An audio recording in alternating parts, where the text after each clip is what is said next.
அழகான பெருமையான விரிவான வார்த்தைகளை சொல்லி பார்ப்போம்.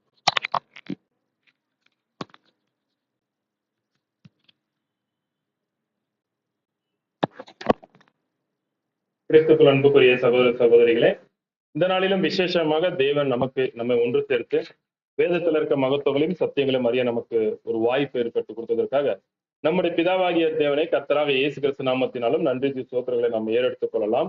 இந்த நாளிலும் விசேஷமாக தேவன் நம்மோடு தொடர்பு கொண்டு இருக்கக்கூடிய பாடத்தின் தலைப்பு என்னன்னா, எதிரெதிரான ஆவிகள் என்ற தலைப்பின் கீழே தேவன் இந்த ஒரு பாடத்தை நம்ம கொடுக்க சித்தம் கொண்டிருக்கிறார்.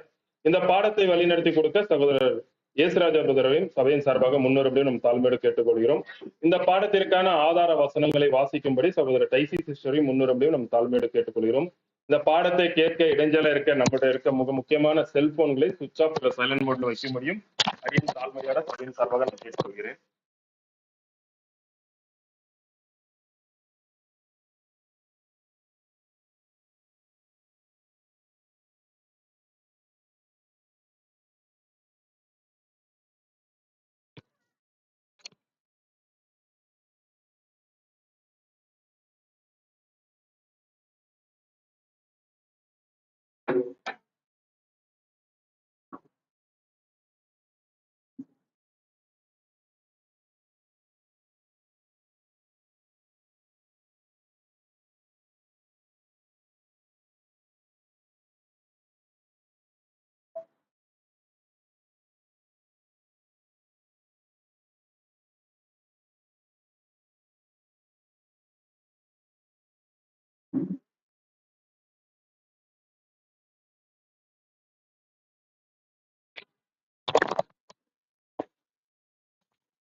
கிறிஸ்துவுக்குள் மிகவும் அன்பாய் அழைக்கப்பட்டிருக்கிற அன்புக்குரிய சகோதர சகோதரிகளே, உங்கள் அனைவருக்கும் பிதாவாகிய தேவனாலும் ஆண்டவராகிய இயேசு கிறிஸ்துவினாலும் கிருபையோடு கூடிய சமாதானத்தை இந்த ஒரு கால வேளையிலே தெரிவித்துக் கொள்கிறேன்.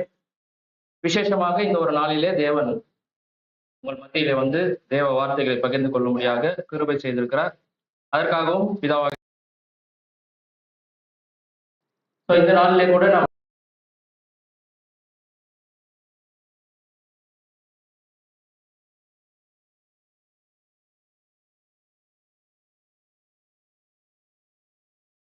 இந்த பாடத்தினுடைய தலைப்பை கொஞ்சம் புரிஞ்சுக்கலாம். ஸோ எதிரெதிரான ஆவிகள் அப்படின்னாக்கா என்ன அப்படின்னு பார்க்கும்போது, ஒரு ஸ்பிரிட்டுக்கு ஆப்போசிட்டான ஒரு ஸ்பிரிட்டு தான் என்னன்னாக்கா எதிரெதிரான ஆவிகளாக இருக்கிறது அப்படின்றத நம்ம பார்க்கிறோம். ஸோ அதே நேரத்தில் ஆரம்ப காலத்தில் நம்ம இந்த சத்தியத்திற்கு வந்த ஆரம்ப காலத்தில் பார்த்தீங்க அப்படின்னாக்கா நமக்கு ஜீல் எப்படி இருக்கும் அப்படின்னு பார்க்கும்போது ரொம்ப எனர்ஜி அதிகமாக இருக்கும் இல்லைங்களா? ஸோ அதே போல தேவனுக்கான அந்த வைராக்கியம் இல்லைங்களா, சத்தியத்தின் மேல இருக்கக்கூடிய அந்த தாகம் இதெல்லாம் எப்படி இருக்கும் அப்படின்னு பார்க்கும்போது ரொம்ப அதிகமா இருக்கும் இல்லைங்களா? ஸோ நிறைய விஷயங்கள் நம்மளுக்கு ஆப்போசிட்டா அநேக எதிர்ப்புகள் வந்தா கூட அதையெல்லாம் ஓவர் கம் பண்ணிட்டு என்ன பண்ணுவோம் அப்படின்னு பார்க்கும்போது சத்தியத்திற்காக என்ன பண்ணுவோம், ரொம்ப ஜீலா என்ன பண்ணுவோம் அப்படின்னு பார்க்கும்போது நம்ம ஓடுவோம். எப்ப நம்ம கான்செக்ரேஷன் ஆன அந்த ஒரு ஆரம்ப காலத்துல இல்லைங்களா? ஆனால் அதே ஜீல் இப்ப நம்ம கிட்ட இருக்குதா அப்படின்ற ஒரு கேள்வி கேட்டா என்ன பதில் சொல்லுவோம்? நம்ம கான்செக்ரேஷன் பண்ணும்போது ஒரு ஜீல் இருந்துச்சு இல்லைங்களா? நிறைய எதிர்ப்புகள்லாம் வந்தா கூட அதெல்லாம் என்ன பண்ணுவோம், ஓவர் கம் பண்ணிட்டு ட்ரூத் தான் உண்மை அப்படின்னு சொல்லிட்டு என்ன பண்ணுவோம், தேவனுக்காக ரொம்ப வைராக்கியமா என்ன பண்ணுவோம்னாக்கா நம்ம இருப்போம். ஸோ இப்போ என்னுடைய கேள்வி என்னன்னாக்கா, அதே ஸ்பிரிட்டு, அதே ஒரு வாஞ்சை, அதே ஒரு வைராக்கியம் இப்ப நம்மளுக்குள்ள இருக்குதா அப்படின்ற ஒரு கேள்வி கேட்டோம்னா என்ன பதில்? கம்மியா இருக்குது இல்லைங்களா? உணர்றோம் நம்ம. சரி, ஸோ அப்படின்னா இப்ப இந்த ஒரு ஜீல், ஆர்வம் இது எல்லாமே நம்மளுக்கு இப்ப கம்மியாகி நம்மளுக்குள்ள என்ன வரும்னாக்கா ஒரு சோர்வு இல்லைன்னா ஒரு விதமான தயக்கம்னா ஒன்னாக்கா வரும். அதே நேரத்துல நிறைய எதிர்ப்புகள் நமக்கு வரும். சத்தியத்தை நிமித்தமாகவோ இல்லை நம்ம இந்த கான்சிகரேஷன் லைஃப்ல நம்ம வாடும் பொழுது சத்தியத்திற்கு உண்மையா இருக்கும்போது நிறைய ஆப்போசிஷன் வரும் இல்லைங்களா? ஸோ அப்படி வரும்பொழுது நம்ம ஆரம்பத்துல ரொம்ப ஜீலா என்ன பண்ணியிருப்போம், வைராக்கியமா இருந்திருப்போம். ஆனால் அது போக போக என்ன ஆயிடும் அப்படின்னு பார்க்கும்போது நம்மளுக்குள்ள என்ன ஆயிடும்னாக்கா அந்த ஸ்பிரிட் என்ன ஆயிடும், கம்மியாயிடும். எதிராக போராடக்கூடிய அந்த ஸ்பிரிட் என்ன ஆயிடும் அப்படின்னு பார்க்கும்போது நமக்கு கம்மியாகி ஒரு விதமான சோர்வு இல்லைன்னாக்கா தயக்கம் நம்மளுக்குள்ள என்ன ஆயிடும்னாக்கா நம்மளுக்குள்ள வந்துடும். இது எல்லாருமே நம்ம என்ன பண்ணியிருப்போம், எக்ஸ்பீரியன்ஸ் பண்ணியிருப்போம் இல்லைங்களா? ஸோ அப்படின்னாக்கா இப்படி வரும் பொழுது நம்மளுக்குள்ள அந்த ஆவி கம்மியாகும் பொழுது நம்ம வந்துட்டு அந்த ஜெயில் ஆர்வம் எல்லாம் கம்மியாகி சோர்ந்து நமக்குள்ள என்ன ஆவி வந்துடும் அப்படின்னு பார்க்கும்போது ஒரு பயத்தின் ஆவி என்ன ஆயிடும்னாக்கா வந்துடும் அப்படின்றத நம்ம பார்க்கிறோம். ஸோ இதை அப்போஸ்தலனாகிய பவுல் தன்னுடைய அனுபவத்தின் மூலமாக என்ன பண்றாரு அப்படின்னு பார்க்கும்போது ஒரு வசனத்தில் நம்மளுக்கு எழுதுறாரு. ஸோ இதுதான் நம்ம இந்த பாடத்தினுடைய ஆதார வசனமாக வாசிக்கலாம். 2 தீமோத்தேயு 1ஆம் அதிகாரம் 7ஆம் வசனம் வாசிக்கலாம். தேவன் நமக்கு பயமுள்ள ஆவியை கொடாமல் பலமும் அன்பும் தெளிந்த புத்தியுள்ள ஆவியை கொடுத்திருக்கிறார். ஸோ அப்போஸ்தலனாகிய பவுல் மூலமாக ஒரு அவருடைய அனுபவத்தை நம்மளுக்கு என்ன பண்றாருனாக்கா ஷேர் பண்ணி இந்த வசனத்தில் எழுதியிருக்கிறாரு. என்ன சொல்றாரு அப்படின்னாக்கா, தேவன் நமக்கு பயமுள்ள ஆவியை கொடாமல் அன்பும் பலமும் அன்பும் தெளிந்த புத்தியுள்ள ஆவியை கொடுத்திருக்கிறாரு. அப்படின்னா இப்ப இந்த பாடத்தை நம்ம பார்க்க போற விஷயம் என்ன அப்படின்னாக்கா, பயமுள்ள ஆவினா என்ன, அது நம்மளுக்குள்ள இருக்குதா, அதே போல பலமும் அன்பும் தெளிந்த புத்தி உள்ள ஆவி ஒருத்தருக்குள்ள இருந்துச்சு அப்படின்னாக்கா அவர்கள் எப்படி இருப்பாங்க அப்படின்ற ஒரு பாயிண்ட் தான் என்ன பண்ண போறோம்னா முழுக்க இந்த வசனத்தை தான் என்ன பண்ண போறோம்னாக்கா நம்ம தியானிக்க போறோம். ஸோ அப்படின்னா இந்த வசனத்துல எது எதிரான ஆவிகள் கண்டுபிடிக்க முடியுதுங்களா? எது எதிரான ஆவி? இல்ல நான் என்ன கேட்கறேன்னா, இப்ப சப்ஜெக்ட்ல எதிரான ஆவிகள் டாபிக் பார்த்தீங்களா? இந்த வசனத்துல எதிரான ஆவின்ட்டு அப்போஸ்தலனாகிய பவுல் எதை சொல்றாரு? பயமுள்ள ஆவி பலமுள்ள ஆவிங்களா? புத்தியுள்ள ஆவி. சரி, அப்படின்னாக்கா இதுல எதிரான ஆவி அப்படின்னா தேவன் கொடுக்கக்கூடிய ஆவி எதுனாக்கா பலமும் அன்பும் தெளிந்த புத்தி உள்ள ஆவி. இதற்கு ஆப்போசிட்டா இருக்கிறது எதுனா பயமுள்ள ஆவி. அப்படின்னா எதிரான ஆவி எது அப்படின்னாக்கா பயமுள்ள ஆவி. சரி, இப்ப நம்ம எல்லாருக்குள்ளயும் பயமுள்ள ஆவி இருக்குதுங்களா இல்லைங்களா? இருக்கக்கூடாது இல்ல, இப்ப இருக்குதா இல்லைங்களா பயமுள்ள ஆவி? ஸ்பிரிட் ஆஃப் ஃபியர் இருக்குங்களா? இருக்குங்களா பயமுள்ள ஆவி? சரி, பார்க்கலாம் தெளிந்த புத்தியால ஆவி நம்ம இருக்குதா இல்லையா அப்படின்றது நம்ம பார்த்துடலாம் சப்ஜெக்ட்ல இல்லைங்களா? ஸோ அப்படின்னா இப்ப நம்மளுக்குள்ள பயமுள்ள ஆவி இருக்குதா இல்லைங்களா? ஒரு சில நேரங்கள்ல அப்படின்றத காட்டிலும் பல நேரங்கள்ல நம்மளுக்குள்ள என்ன இருக்குதுனாக்கா இந்த ஃபியர் பயமுள்ள ஆவி நம்மளுக்குள்ள இருக்கிறது. ஒருவேளை உதாரணத்துக்கு சொல்லணும்னா, ஒருவேளை சத்தியத்துக்காக ஆப்போசிஷன் நம்மளுக்கு வரும்பொழுது, ஒருவேளை இந்த ட்ரூத்துக்காக நம்ம ஒருவேளை சத்தியத்தை சொல்லும் பொழுது, ஸோ உண்மையான சத்தியக்காக நிக்கணும் அப்படின்னு நம்ம ஒருவேளை ஸ்ட்ராங்கா இருக்கும்போது ஆப்போசிஷன் அதிகமா வந்துச்சுனாக்கா நம்மகிட்ட அநேக கொஸ்டின்ஸ்லாம் என்ன பண்ணுவாங்க வந்து கேட்பாங்க இல்லைங்களா? நம்ம பேசிக்ஸ் ட்ரூத் சொல்லும் பொழுது நிறைய கொஸ்டின்ஸ் எல்லாம் சொல்லும் பொழுது ஒரு சில நேரங்கள் அவங்க சொல்லக்கூடிய அந்த ஆப்போசிஷன் பண்ணக்கூடிய விஷயத்த பார்த்து நம்மளுக்குள்ள என்ன ஆயிடும் அப்படின்னு பார்க்கும்போது அந்த பயமுள்ள ஆவி என்ன ஆயிடும்னாக்கா ஒரு சில நேரங்கள் வந்துடும். அதே நேரத்துல நம்மளுடைய கான்சென்ட்ரேஷன் லைஃப்ல நம்ம இந்த வாழ்க்கையில வாழும் பொழுது ஒரு சில பிரச்சனைகள் நம்மளை வந்து என்ன பண்ணுவோம் மேற்கொள்ளும் பொழுது இந்த பயமுள்ள ஆவி நம்மளுக்குள்ள என்ன ஆகும் அப்படின்னு பார்க்கும்போது வரும் அப்படின்றத இங்க அப்போஸ்தலனாகிய பவுல் என்ன பண்றாருனாக்கா இங்க சொல்றதாக நம்ம பார்க்கிறோம் சகோதரர்களே. ஸோ அப்படின்னாக்கா இந்த பயமுள்ள ஆவி ஒருத்தருக்குள்ள வந்துச்சு அப்படின்னாக்கா அவர்களுடைய கிரியைகள் எப்படியெல்லாம் இருக்கும், ஓகேங்களா? அதே போல அன்பும் பலமும் அன்பும் தெளிந்த புத்தியுள்ள ஆவி ஒருத்தருக்குள்ள இருந்துச்சுனாக்கா அவர்களுடைய கிரியைகள் எப்படி இருக்கும் அப்படின்றதுதான் இந்த கண்டென்ட்டா என்ன பண்ண போறோம்னா இந்த சப்ஜெக்ட்ல நம்ம பார்க்க போகிறோம். ஸோ அப்படின்னா அடுத்த ஒரு விஷயம் என்ன அப்படின்னாக்கா இப்ப இந்த வசனத்தை அப்போஸ்தலனாகிய பவுல் யாருக்கு எழுதுறாரு? தீமோத்தேயுக்கு எழுதுறாரு இல்லைங்களா? ஸோ அப்படின்னா தீமோத்தேயுக்கு ஏன் அப்போஸ்தலனாகிய பவுல் இந்த வசனங்களை எழுதணும்? ஏன் அப்போஸ்தலனாகிய பவுல் 2 தீமோத்தேயை எழுதணும்? இப்ப பாருங்க, அப்போஸ்தலனாகிய பவுல் அவருடைய லெட்டர்ஸ் நீங்க பாத்தீங்க அப்படின்னா ஒரு பர்டிகுலரா பாத்தீங்க அப்படின்னாக்கா ஒரு சபைக்கு எழுதுவார். இப்ப ரோமருக்கு எழுத நிருபம் எடுத்தீங்கன்னா ஒரு சபைக்கு, அப்புறமா கொரிந்திய சபைக்கு என்ன பண்ணுவாரா எழுதுவாரு. ஒரு சிலருக்கு மாத்திரம்தான் அவருடைய 14 நிருபங்கள்ல ஒரு சிலருக்கு மாத்திரம் தான் பர்சனலா என்ன பண்ணுவார் லெட்டர் எழுதுவாரு. அதுல விசேஷமா யாருக்கு எழுதுறாரு அப்படின்னு பார்க்கும்போது தீமோத்தேயுக்கு எழுதுறாரு. சரி, 1 தீமோத்தேயு எழுதுறதுடைய நோக்கம் வேறையா இருக்கலாம். ஆனால் 2 தீமோத்தேயுவை ஏன் அப்போஸ்தலனாகிய பவுல் எழுதணும்? என்ன ரீசன்?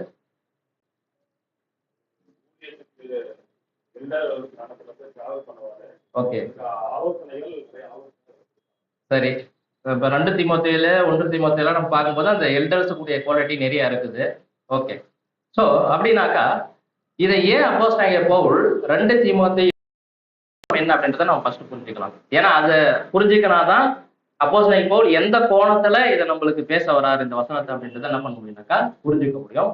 சோ அப்படின்னா அப்போஸ்தலனாகிய பவுல் எங்க எழுதுறாரு இந்த லெட்டர் அப்படின்னா, அவர் எங்க இருக்கிறாரு அப்படின்னாக்கா ஒரு ஜெயில இருக்கிறாரு, ரோமன் ஜெயில இருக்கிறாரு. சோ அந்த சூழ்நிலையில இருந்து இப்ப அப்போஸ்தலனாகிய பவுல் என்ன பண்றாருனாக்கா தீமோத்தேயுக்கு 2 தீமோத்தேயு எழுதினுடைய நோக்கம் என்ன அப்படின்னு நம்ம பார்க்கும்போது, இப்ப தீமோத்தேயுக்குள்ள என்ன வந்துருச்சு அப்படின்னாக்கா பயமுள்ள, ஏன்னா இப்ப இந்த வசனத்தை 2 தீமோத்தேயு 1ஆம் அதிகாரம் 7ஆம் வசனத்தை அப்போஸ்தலனாகிய பவுல் யாருக்கு அட்ரஸ் பண்றாரு? பிரைமரி மீனிங் யாருக்கு இதுல? தீமோத்தேயுக்கு தான் ஃபர்ஸ்ட் அது அப்ளை ஆகும். என்ன சொல்றாருனாக்கா தீமோத்தேயு, தேவன் நமக்கு பயமுள்ள ஆவியை கொடுக்கல, மாறாக பலமும் அன்பும் தெளிந்த புத்தி உள்ள ஆவியை கொடுத்திருக்கிறார் அப்படின்னு சொல்லிட்டு தீமோத்தேயுக்கு அட்ரஸ் பண்ணி எழுதுறாரு. ஸோ அப்படின்னா தீமோத்தேயுக்கு ஏன் எழுதணும் அப்படின்னு நம்ம பார்க்கும்போது, தீமோத்தேயுக்குள்ள என்ன ஆயிடுச்சு அப்படின்னாக்கா ஆவியின் அனல் என்ன ஆயிடுச்சு? கம்மியாயிடுச்சு. ஸ்பிரிட் ஆஃப் ஜீல் இல்லைங்களா, வைராக்கியம் என்ன ஆயிடுச்சு அப்படின்னு பார்க்கும்போது அவருக்குள்ள கம்மியாயிடுச்சு. ஒருவேளை நம்மளுக்கு கேள்வி கேட்கலாம்னா தீமோத்தேயுக்கு ஜீல் கம்மி ஆயிடுச்சா? ஆமா, கம்மி ஆயிடுச்சு இல்லைங்களா. பாருங்க என்ன நோக்கத்திற்காக இதை எழுதுறாரு அப்படின்னு பார்க்கும்போது வசனம் வாசிக்கலாம் நம்ம. 2 தீமோத்தேயு 1ஆம் அதிகாரம் 6ஆம் வசனம். நிமித்தமாக நான் உன்மேல் என் கைகளை வைத்ததினால் உனக்கு உண்டான தேவ வைராக்கியத்தை தேவ வரத்தை நீ அனல் மூட்டி எழுதி விடும்படி உனக்கு நினைவு. பாருங்க என்ன சொல்றாரு அப்படின்னாக்கா, நான் உன்மேல் என் கைகளை வைத்ததினால் உனக்கு உண்டான தேவ வரத்தை நீ அனல் மூட்டி எழுப்ப விடும்படி உனக்கு என்ன பண்ற நினைப்பூட்டுகிறேன் அப்படின்னா இந்த வசனத்துல ஒரு விஷயத்த நம்ம கண்டுபிடிக்கிறோம். என்னன்னாக்கா தீமோத்தேயுக்கு என்ன கம்மி ஆயிடுச்சு அப்படின்னு பார்க்கும்போது வைராக்கியம் என்ன ஆயிடுச்சுன்னா கம்மி ஆயிடுச்சு, ஆவியில அனல் என்ன ஆயிடுச்சு. இப்ப இங்க என்ன சொல்றாருன்னா உனக்கு உண்டான தேவ வரத்தை நீ என்ன பண்ண அனல் மூட்டணும். இப்ப அனல் கம்மியாகும் பொழுதுதான் என்ன பண்ண ஒருத்தருக்கு அனல் மூட்ட முடியும். இப்ப அப்படின்னா அப்போஸ்தலனாகிய பவுல் தீமோத்தேயுக்கு இந்த லெட்டர் மூலமா என்ன சொல்றாரு அப்படின்னாக்கா, உனக்குள்ள என்ன இருக்கு தீமோத்தேயு, ஆவியில் அனல் என்ன இருக்குது, கம்மியா இருக்குது, அதை எழுப்பி விடும்படி உனக்கு என்ன பண்ற நினைப்பூட்டுறார். சோ அப்படின்னா இங்க சொல்லக்கூடிய தேவ வரம்ன்றது எது?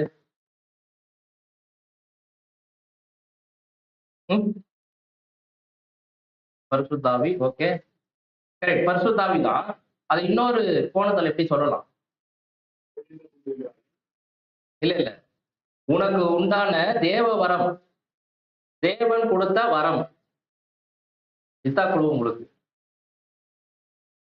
ஆதிகால அப்போஸ்தலர்களுக்கு பரிசுத்த ஆவியினுடைய வரங்கள் என்ன பண்ணப்பட்டுச்சு அப்படின்னா கொடுக்கப்பட்டுச்சு. இந்த வரத்தை அப்போஸ்தலர்கள் வாங்கி ஒருத்தர் மேல கை வச்சாங்க அப்படின்னா அவர்களுக்கும் இந்த வரம் என்ன ஆகும், கிடைக்கும். இததான் அப்போஸ்தலனாகிய பவுல் என்ன சொல்றாருன்னா, நான் உண்மையில என்ன பண்ணேன், கைகளை வச்சதுனால தேவ வரத்தை பரிசுத்த ஆவியினுடைய வரத்தை என்ன பண்ண நீ வாங்குற. நம்ம பாக்குறீங்களா கொரிந்தியர்ல பரிசுத்த ஆவியினுடைய வரங்கள், அந்நிய பாஷை பேசுறது, தீர்க்க தரிசனங்களை வியாக்கியானம் பண்றது, இது எல்லாமே என்னது தேவ வரம். இது யாருக்கு மாத்திரம் தேவன் கொடுத்திருந்தாரு? அப்போஸ்தலர்கள் மாத்திரம். அப்போஸ்தலர்கள் ஒருத்தர் மேல கை வச்சாங்க அப்படின்னா அந்த வரம் யாருக்கும் கிடைக்கும், அவர்களுக்கும் கிடைக்கும். ஆனா அவங்க என்ன பண்ண முடியாது, வேற யாருக்கும் அதை டிரான்ஸ்பர் பண்ண முடியாது. அப்போஸ்தலர்கள் மட்டும்தான் இந்த அதிகாரம் என்ன பண்ணுச்சுனாக்கா கொடுக்கப்பட்டுச்சு. இப்ப பவுல் மூலமாக தீமோத்தேயு என்ன வாங்கியிருக்கிறாருன்னா தேவ வரம் வாங்கியிருக்கிறார். அதாவது அந்த ஹோலி ஸ்பிரிட்டினுடைய வரத்தை என்ன பண்ணிக்கிறாருனாக்கா வாங்கி இருக்கிறாரு. ஸோ வாங்கி இருக்கிற இவருக்குள்ள என்ன ஆயிடுச்சு அப்படின்னாக்கா இப்ப ஸ்பிரிட் ஆஃப் ஜீல், அந்த ஆவியில் அனல் என்ன ஆயிடுச்சு அப்படின்னு பார்க்கும்போது கம்மி ஆயிடுச்சு. இப்ப கம்மியா இருக்கக்கூடிய தீமோத்தேயுவை அப்போஸ்தலனாகிய பவுல் இந்த லெட்டர் மூலமா என்ன பண்றாருனாக்கா அனல் மூட்டி எழுப்பி விடுறதுக்காக இந்த லெட்டர் என்ன பண்றாருன்னா 2 தீமோத்தேயுவை எழுதுறாரு. பாருங்க இது இங்கிலீஷ்ல நீங்க பாத்தீங்க அப்படின்னாக்கா ஃபேன் இன்டு ஃப்ளேம் அப்படின்னா ஆவியில ஒருத்தர் என்ன பண்றது அனல். அனல்னாக்கா ஒரு விஷயம் அணிஞ்சு போற ஒரு நிலையில மறுபடியும் என்ன பண்றது எரிய வைக்கிறதா இருந்தாக்கா ஆவியில அனல் மூட்டுறது. ஸோ அப்படின்னா இப்ப ஆவியில அனல் மூட்டுவது யாருக்கு தேவைப்பட்டுச்சு அப்படின்னாக்கா தீமோத்தேயுவுக்கு தேவைப்பட்டுச்சு. இதை யார் உணர்ந்தது அப்படின்னு பார்க்கும்போது அப்போஸ்தலனாகிய பவுல் உணர்ந்து என்ன பண்றாரு அப்படின்னு பார்க்கும்போது இங்க வந்துட்டு தீமோத்தேயுக்கு என்ன பண்றாருனாக்கா இந்த லெட்டர் என்ன பண்றாருனாக்கா எழுதுறாரு அப்படின்றத பாக்குறோம். விசேஷமா 2 தீமோத்தேயு எழுதப்பட்டதனுடைய நோக்கம் என்ன அப்படின்னு பார்க்கும்போது தீமோத்தேயுக்கு ஆவியில் அனல் கம்மி ஆயிடுச்சு. அதை என்ன பண்ணும்? இப்ப பாருங்களேன், ஆவியில அனல் மூட்டுறதுன்னா என்ன? ஃபர்ஸ்ட் அதை புரிஞ்சுக்கலாம். ஏதாவது எக்ஸாம்பிள் சொல்ல முடியுமா? சரி, நம்மளுக்குள்ள ஆவியில அனல் கம்மியா இருக்குதுங்களா? ஏன்னா அப்போஸ்தலனாகிய பவுல் ரோமர் 12ஆம் அதிகாரத்துல சொல்றாரு, என்ன சொல்றாருனாக்கா ஆவியிலே அனலா இருங்கள் அப்படின்னு சொல்றாரு. இப்ப ஆவியில அனலா இருக்கிறதுனா என்ன?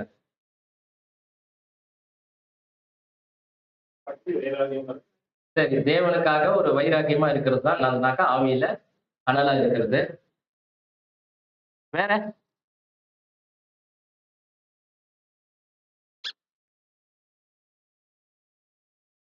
யாருக்கிட்டையும் ஆவியில அனல் இல்லைங்களா? ரெவலேஷன்ல கூட படிக்கிறோம், குளிரா இல்லாமல் அனலா இல்லாமல் வெதுவெதுப்பா இருக்காதீங்க அப்படின்ட்டு.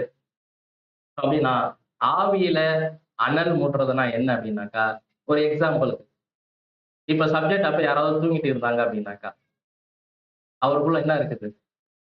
ஆவியில அனல் கம்மியாயிடுச்சு. இப்ப எப்படி அனல் மூட்டலாம் அவருக்கு? பிரதர், பின்னாடி இந்த ஷர்ட் கலர் ஷர்ட் போட்டிருக்கிற பிரதர் தூங்காதீங்க, ஏஞ்சிங்க அப்படின்னு சொன்னாக்கா என்னது? அவருக்குள்ள ஆவியில அனல் என்ன பண்றோம்? மூட்டக்கூடிய ஒரு விஷயமா இருக்குது. இது ஒரு சின்ன எக்ஸாம்பிள் தான். இப்படி நம்ம ஒவ்வொருத்தருக்குமே என்ன இருக்குது அப்படின்னு பார்க்கும்போது ஆவியில அனல் கம்மியா இருக்குது. சோ அப்படின்னா இந்த வசனம் இப்ப தீமோத்தேயுக்கு மாத்திரம் இல்ல, பிற்காலத்துல வரக்கூடிய சபைக்கும் இது என்ன ஆகுதுனாக்கா இது வந்து அப்ளை ஆகுது அப்படின்றதுக்காக தான் அப்போஸ்தலனாகிய பவுல் என்ன பண்ணிக்கிறார் அப்படின்னாக்கா இந்த வசனத்தை வந்து அங்க எழுதியிருக்கிறார் அப்படின்னு தான் நம்ம பார்க்கிறோம் சொல்லிட்டு. இப்ப நம்மளுக்குள்ள ஆவி கம்மி ஆயிடுச்சு அப்படின்றத நம்மளால உணர முடியுமா? சரி, ஒருத்தருக்குள்ள இந்த பரிசுத்த ஆவி வந்து கம்மி ஆயிருக்கிறது அப்படின்றத எப்படி உணர முடியும்? ஒரே வார்த்தையில முடிச்சிட்டாரு, வசனம் படிச்சா புரியாது. இன்னும் எக்ஸாம்பிள் என்ன சொல்லணும்னாக்கா, எப்பவுமே சோர்வா இருப்பாங்க, எந்த ஆவிக்குரிய விஷயத்துல என்ன ஆக மாட்டாங்க, இன்வால்வ் ஆக மாட்டாங்க.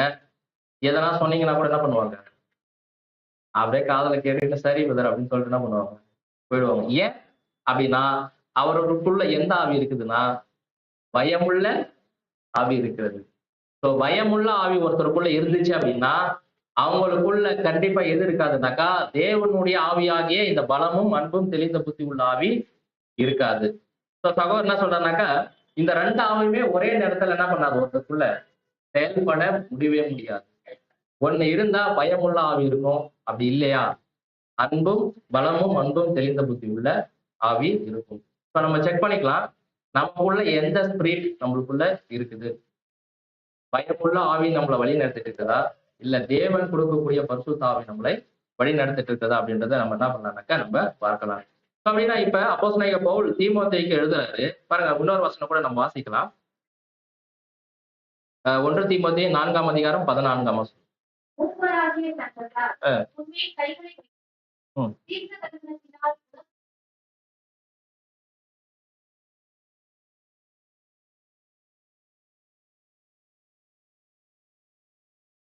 மூப்பராகிய சங்கத்தார் உன்மேல் கைகளை வைத்த போது தீர்க்க தரிசனத்தினால் உனக்கு அளிக்கப்பட்ட வரத்தை பற்றி என்ன பண்ணாத, அசதியாய் இராது. அப்படின்னா அப்போஸ்தலர்கள் மூலமாக தீமோத்தேயு ஒரு விசேஷ வரத்தை என்ன பண்ணிக்கிறாரு, பெற்றிருக்கிறாரு. இந்த வரத்தை வச்சுட்டு அவர் என்ன பண்ணிருக்காரு அப்படின்னு பார்க்கும்போது ஊழியம் செய்யும் பொழுது அவருக்குள்ள என்ன இருக்குது அப்படின்னாக்கா நிறைய ஆப்போசிஷன் வந்திருக்கு. சத்தியத்திற்கு எதிராக நிறைய ஆப்போசிஷன், கள்ள சகோதரர்கள் அநேகர் என்ன பண்ணிக்கிறாங்கனாக்கா வந்து அவர்கிட்ட என்ன பண்ணிக்கிறாங்க, ஃபைட் பண்ணியிருக்கிறாங்க. இது எல்லாத்தையுமே யார் ஃபேஸ் பண்றது அப்படின்னு பார்க்கும்போது தீமோத்தேயு ஃபேஸ் பண்றாரு. ஆனாலும் இதெல்லாம் ஃபேஸ் பண்ணாலும் அவருக்குள்ள என்ன ஒரு ஆவி வந்துருச்சு அப்படின்னு பார்க்கும்போது ஆவியில் அடல் கம்மியாகி இப்ப எந்த ஸ்பிரிட் வந்துருச்சுன்னா பயமுள்ள ஆவி அவருக்குள்ள என்ன ஆயிடுச்சு அப்படின்னு பார்க்கும்போது வந்துருச்சு அப்படின்றத நம்ம பார்க்கிறோம் சகோதர சகோதரிகளே. ஸோ அப்படின்னா இப்ப பாருங்க, நம்மளுக்கு நல்லாவே தெரியும் தீமோத்தேயு யார் அப்படின்னு பார்க்கும்போது அப்போஸ்தலனாகிய பவுல் மூலமாக சத்தியத்தை சொல்லப்பட்ட ஒரு சகோதரர் இல்லைங்களா. அப்போஸ்தலர் 16ஆம் அதிகாரம் நீங்க எடுத்து பாத்தீங்க அப்படின்னாக்கா தீமோத்தேயு மற்றும் அவருடைய ஆமா, இல்லைங்களா? அவங்க 2 பேருமே பார்த்தீங்க அப்படின்னாக்கா, ஜீல என்ன பண்றாங்க அப்படின்னு பார்க்கும்போது, அப்போஸ்தலனாகிய பவுல் மூலமாக சத்தியத்தை என்ன பண்றாங்கன்னாக்கா கேட்கிறாங்க. சோ சத்தியத்தை கேட்கும்போது அப்போஸ்தலனாகிய அதாவது தீமோத்தேயுக்கு வயசு என்ன அப்படின்னு பார்க்கும்போது 16 இயர்ஸ், 16 வயசு.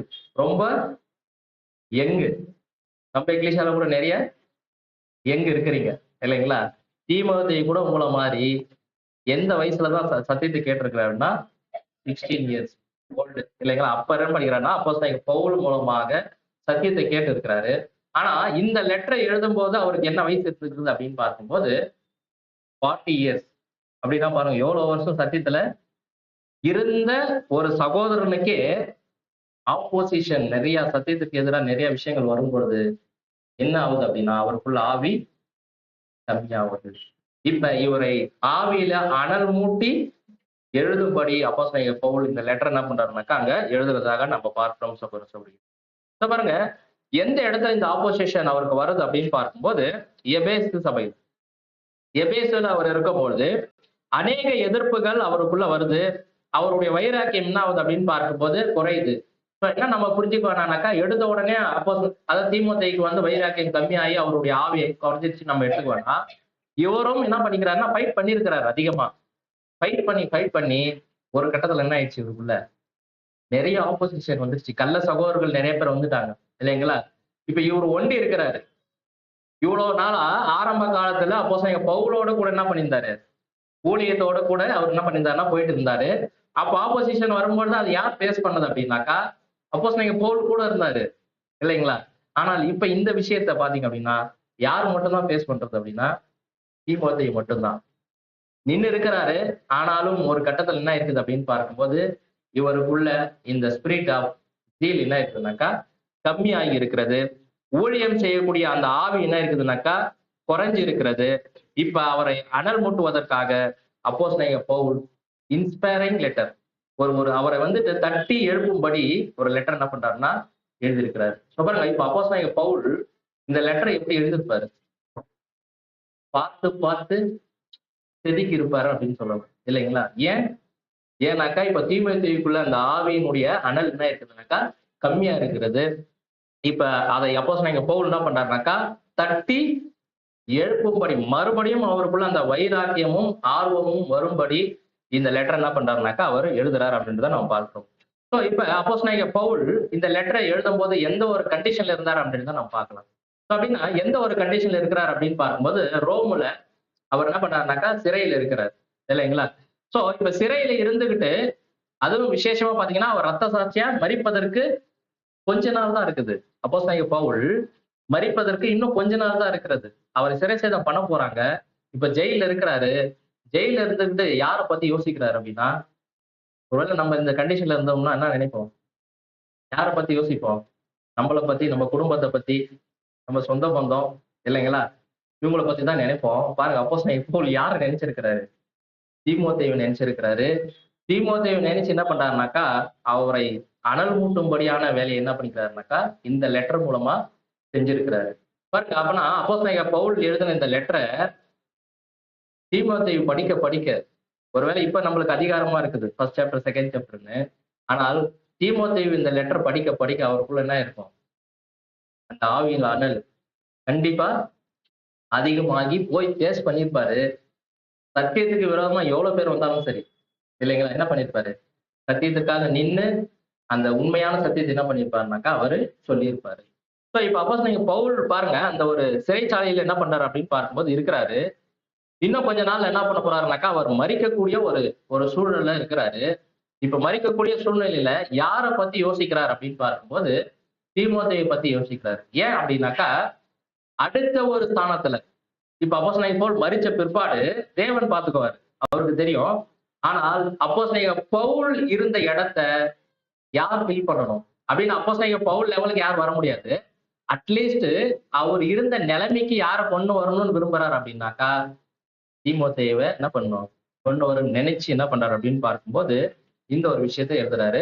பாருங்க அப்போஸ்தலனாகிய பவுல் மரிக்கக்கூடிய தருவாயில தான் இந்த விஷயத்தை எழுதியிருக்கிறார். வசனம் வாசிக்கலாம், பைபிள்ல இருந்து வாசிங்க. 2 தீமோத்தேயு 4ஆம் அதிகாரம் 6ஆம் வசனம். ஏனென்றால் ம் நான் இப்பொழுதே வானபலியாக வார்க்கப்பட்டு போகிறேன். ம் நான் தேவத்தை விட்டு பிரியும் காலம் வந்தது. பாத்தீங்களா என்ன சொல்றாருன்னா, இப்பொழுதே நான் வானபலியாக வார்க்கப்பட்டு போகிறேன், நான் என் தேகத்தை விட்டு பிரியும். எப்படி தெரிஞ்சிச்சு அவருக்கு? அப்போஸ்தலன் பவுல் எப்படி தெரிஞ்சுச்சு இது? தன்னுடைய ஓட்டத்தை இன்னும் கொஞ்ச நாள் என்னென்ன பண்ணிட்டு போறேன் நானு, முடிச்சிட போறேன் அப்படின்றது எங்க உட்காந்துட்டு அவரு தெரிஞ்சிருக்குது அப்படின்னாக்கா, ரோம்ல ஜெயில உட்காந்துட்டு தெரிஞ்சிருக்கிறது. பாருங்க, அதான் தேவனுடைய வழி நடத்துதல், அவருடைய ஆவி தெரிஞ்சிருக்கிறது. இப்ப மரிக்கிறதுக்கு முன்னாடி யாரை உற்சாகப்படுத்தணும் அப்படின்னா, தீமோத்தேயுவை என்ன பண்ணணும், நம்ம உற்சாகப்படுத்தணும் அப்படின்னு சொல்லிட்டு இந்த ஒரு விஷயத்தை என்ன பண்றாரு அப்படின்னு பார்க்கும்போது அவர் அங்க எழுதுறத நம்ம பார்க்கிறோம் சகோதர சகோதரி. பாருங்க, அவருக்கு பின்பாக அந்த ஒரு ஸ்தானத்தை வந்துட்டு தீமோத்தேயு தான் என்ன பண்ணணும், அவரு அப்பாயிண்ட் பண்ணுன்ற மைண்ட்ல என்ன பண்றாரு அப்படின்னு பார்க்கும்போது எழுதுறாரு. பாருங்க, இப்ப அப்போஸ்தலன் பவுலால நேரடியா என்ன பண்ண முடியல, போக முடியல. ஆனால் எது போயிருக்கிறதுனா, அவர் எழுதின லெட்டர் என்ன இருக்குதுன்னா போயிருக்கிறது. ஸோ இப்ப இன்னொரு கேள்வி கூட நம்மளுக்கு வரும், தீமோத்தேயுவுக்கு ஆவியில அனல் கம்மி ஆயிடுச்சுன்னு ஜெயில இருக்கிற அப்போஸ்தலன் பவுலுக்கு எப்படி தெரிஞ்சிச்சு?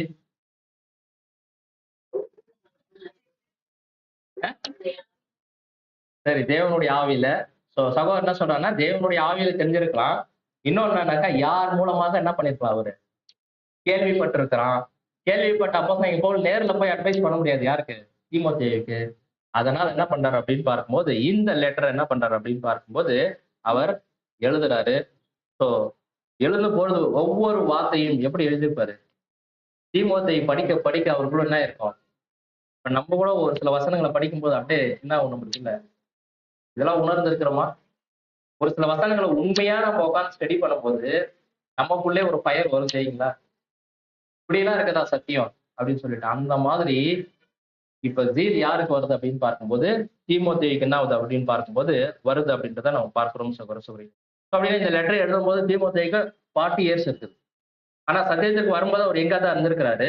ஆனால் ஒரு சில காலப்பகுதிகள் அப்போஸ்தலன் பவுலோடு என்ன பண்றாருனாக்கா ஊழியம் செய்யறாரு. அதுக்கப்புறமா இப்ப அப்போஸ்தலன் பவுல் வந்துட்டு யாரை விட்டு போயிட்டாரு அப்படின்னாக்கா, தீமோத்தேயை விட்டு இப்ப எங்க இருக்கிறாரு, வேற தேசங்களுக்கு ஊழியம் செஞ்சுட்டு கடைசியா எங்க இருக்கிறாருன்னா, அவர் மரிப்பதற்கு முன்பதாக அந்த ரோமன் ஜெயில என்ன பண்றாருனாக்கா அவர் இப்ப இருக்கிறாரு. இந்த சூழ்நிலையில என்ன பண்றாரு அப்படின்னு பார்க்கும்போது இந்த ஒரு லெட்டர் என்ன பண்றாருன்னா எழுதுறாரு. அப்படி எழுதும் போது இந்த வசனத்தை தீமோத்தேயு படிச்சிருந்தாரு அப்படின்னா, தீமோத்தேயு உனக்குள்ள பயம் உள்ள ஆவி இருக்குதா? பாருங்க, அந்த விஷயத்த தீமோத்தேயு படிக்கும் பொழுது எப்படி இன்ஸ்பயர் ஆயிருப்பாரு. அப்போஸ்தலன் பவுல் அவருக்கே எழுதின ஒரு லெட்டரு, தேவன் நமக்கு தீமோத்தேயு பயம் உள்ள ஆவி என்ன பண்ணல, கொடுக்கல, பலமும் அன்பும் தெளிந்த புத்தி உள்ள ஆவி என்ன பண்ணுகிறாரு, கொடுத்திருக்கிறாரு. ஸோ இந்த வசனத்தை படிச்ச உடனே அவருக்குள்ள என்ன இருக்கும், கண்டிப்பா அனல் என்ன இருக்கும் அப்படின்னு பார்க்கும்போது அதிகரித்திருக்கும். இப்ப இந்த வசனம் வெறும் தீமோத்தேயுக்கு மாத்திரம் தான், யாருக்குள்ளேயும் அனல் கம்மியா இருக்குது, நமக்குள்ளேயும் அனல் கம்மியா இருக்கிறது. இப்ப நமக்குள்ள ஆவியில அனல் மூட்டணும் அப்படின்னாக்கா, இப்ப இந்த வசனத்தின் மூலமாக நம்மையும் பவுல் என்ன பண்ண போறாரு, அனல் மூட்ட போறாரு. கொஞ்ச நேரத்துக்கு என்ன பண்ணலாம், இப்ப ஃபயர் ஆகலாம், எல்லாரும் அதிகமா இருக்குங்களா சூடு, அந்த சூடை பத்தி நான் சொல்லல. நம்முடைய ஆவிக்குரிய அனல் இல்லைங்களா, வைராக்கியம், ஜீல், எனர்ஜி எல்லாமே என்ன ஆகணும் அப்படின்னு பார்க்கும்போது அதிகமாவதுக்காக இந்த எச்சரிப்பான வார்த்தைகளை அப்போஸ்தலன் பவுல் ஃபர்ஸ்ட் இது வந்துட்டு தீமோத்தேயுக்கு கொடுத்தாரு. இப்ப நமக்கு என்ன பண்றாரு அப்படின்னு பார்க்கும்போது கொடுக்குறாரு அன்பான சகோதர சகோதரிகளே. ஸோ இதுதான் அப்போஸ்தலன் பவுல் இந்த வசனத்தை எழுதினுடைய பேக்ரவுண்ட். இதுதான் இந்த ஒரு நோக்கத்துக்காக எழுதுறாரு. இப்ப நம்ம என்ன பண்ணலாம்னாக்கா, ஃபர்ஸ்ட் பயமுள்ள ஆவினா என்ன அப்படின்றது என்ன பண்ணலாம்னாக்கா நம்ம பார்க்கலாம். அப்படின்னா பயமுள்ள ஆவி அப்படின்றது என்ன, அப்படியே பயந்து நடுங்கிட்டு ஒரு ரூம்ல போயிட்டு உட்கார்ந்துருந்தா,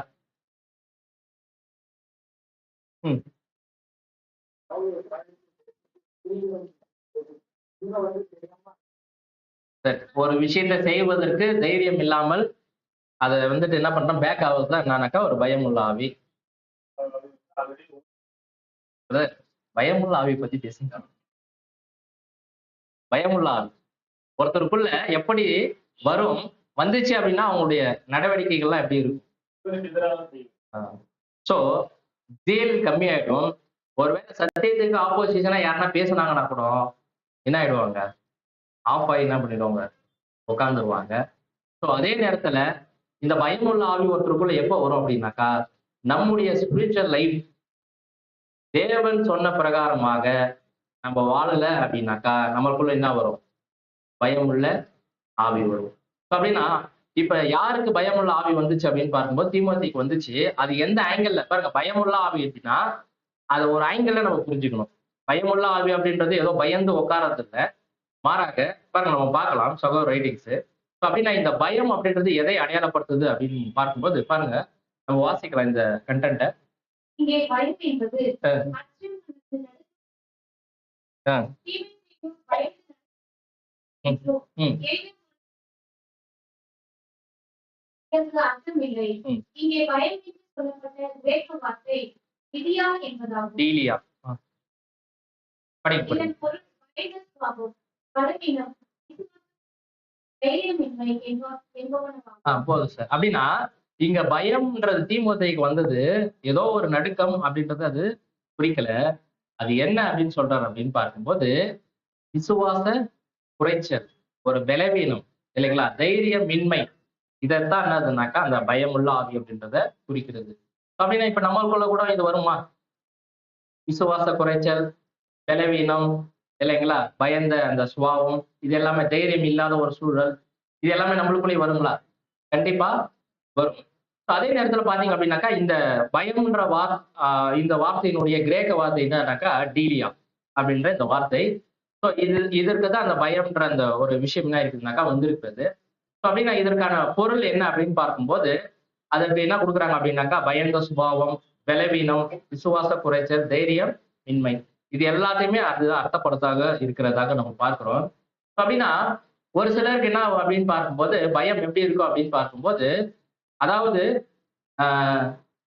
ஒரு சில விஷயங்களை பார்த்தாவே என்ன ஆயிடும், பயம் வந்துடும். இந்த ஒரு சில அந்த போபியா அப்படின்ற ஒரு நெட்ல பார்த்துதான் போபியா அப்படின்ற ஒரு நோய் இருக்கு இல்லைங்களா. இந்த டிசீஸ் வந்துருச்சு அப்படின்னா ஒரு சிலருக்கு நெருப்பை பார்த்தா பயம், தண்ணியை பார்த்தா பயம், ரொம்ப ஹைட்ல இருந்து கீழே பார்த்தாங்கன்னா என்ன இருக்கும், பயம். இப்படி ஒரு ஒரு விதத்துல என்ன இருக்குதுனாக்கா பயம் இருக்கிறது. சோ இப்ப இங்க இந்த மாதிரி ஒரு பயம் வந்துச்சு அப்படின்னு நம்ம என்ன பண்ண தேவையில்ல, புரிஞ்சிக்க தேவையில்ல. ஆனால் இங்க என்ன வந்திருக்குதுன்னா தீமோத்தேயுக்கு விசுவாச குறைச்சல் வந்திருக்கிறது. அடுத்த விஷயம் வாசிக்கலாம். இவற்றுள் பவுல்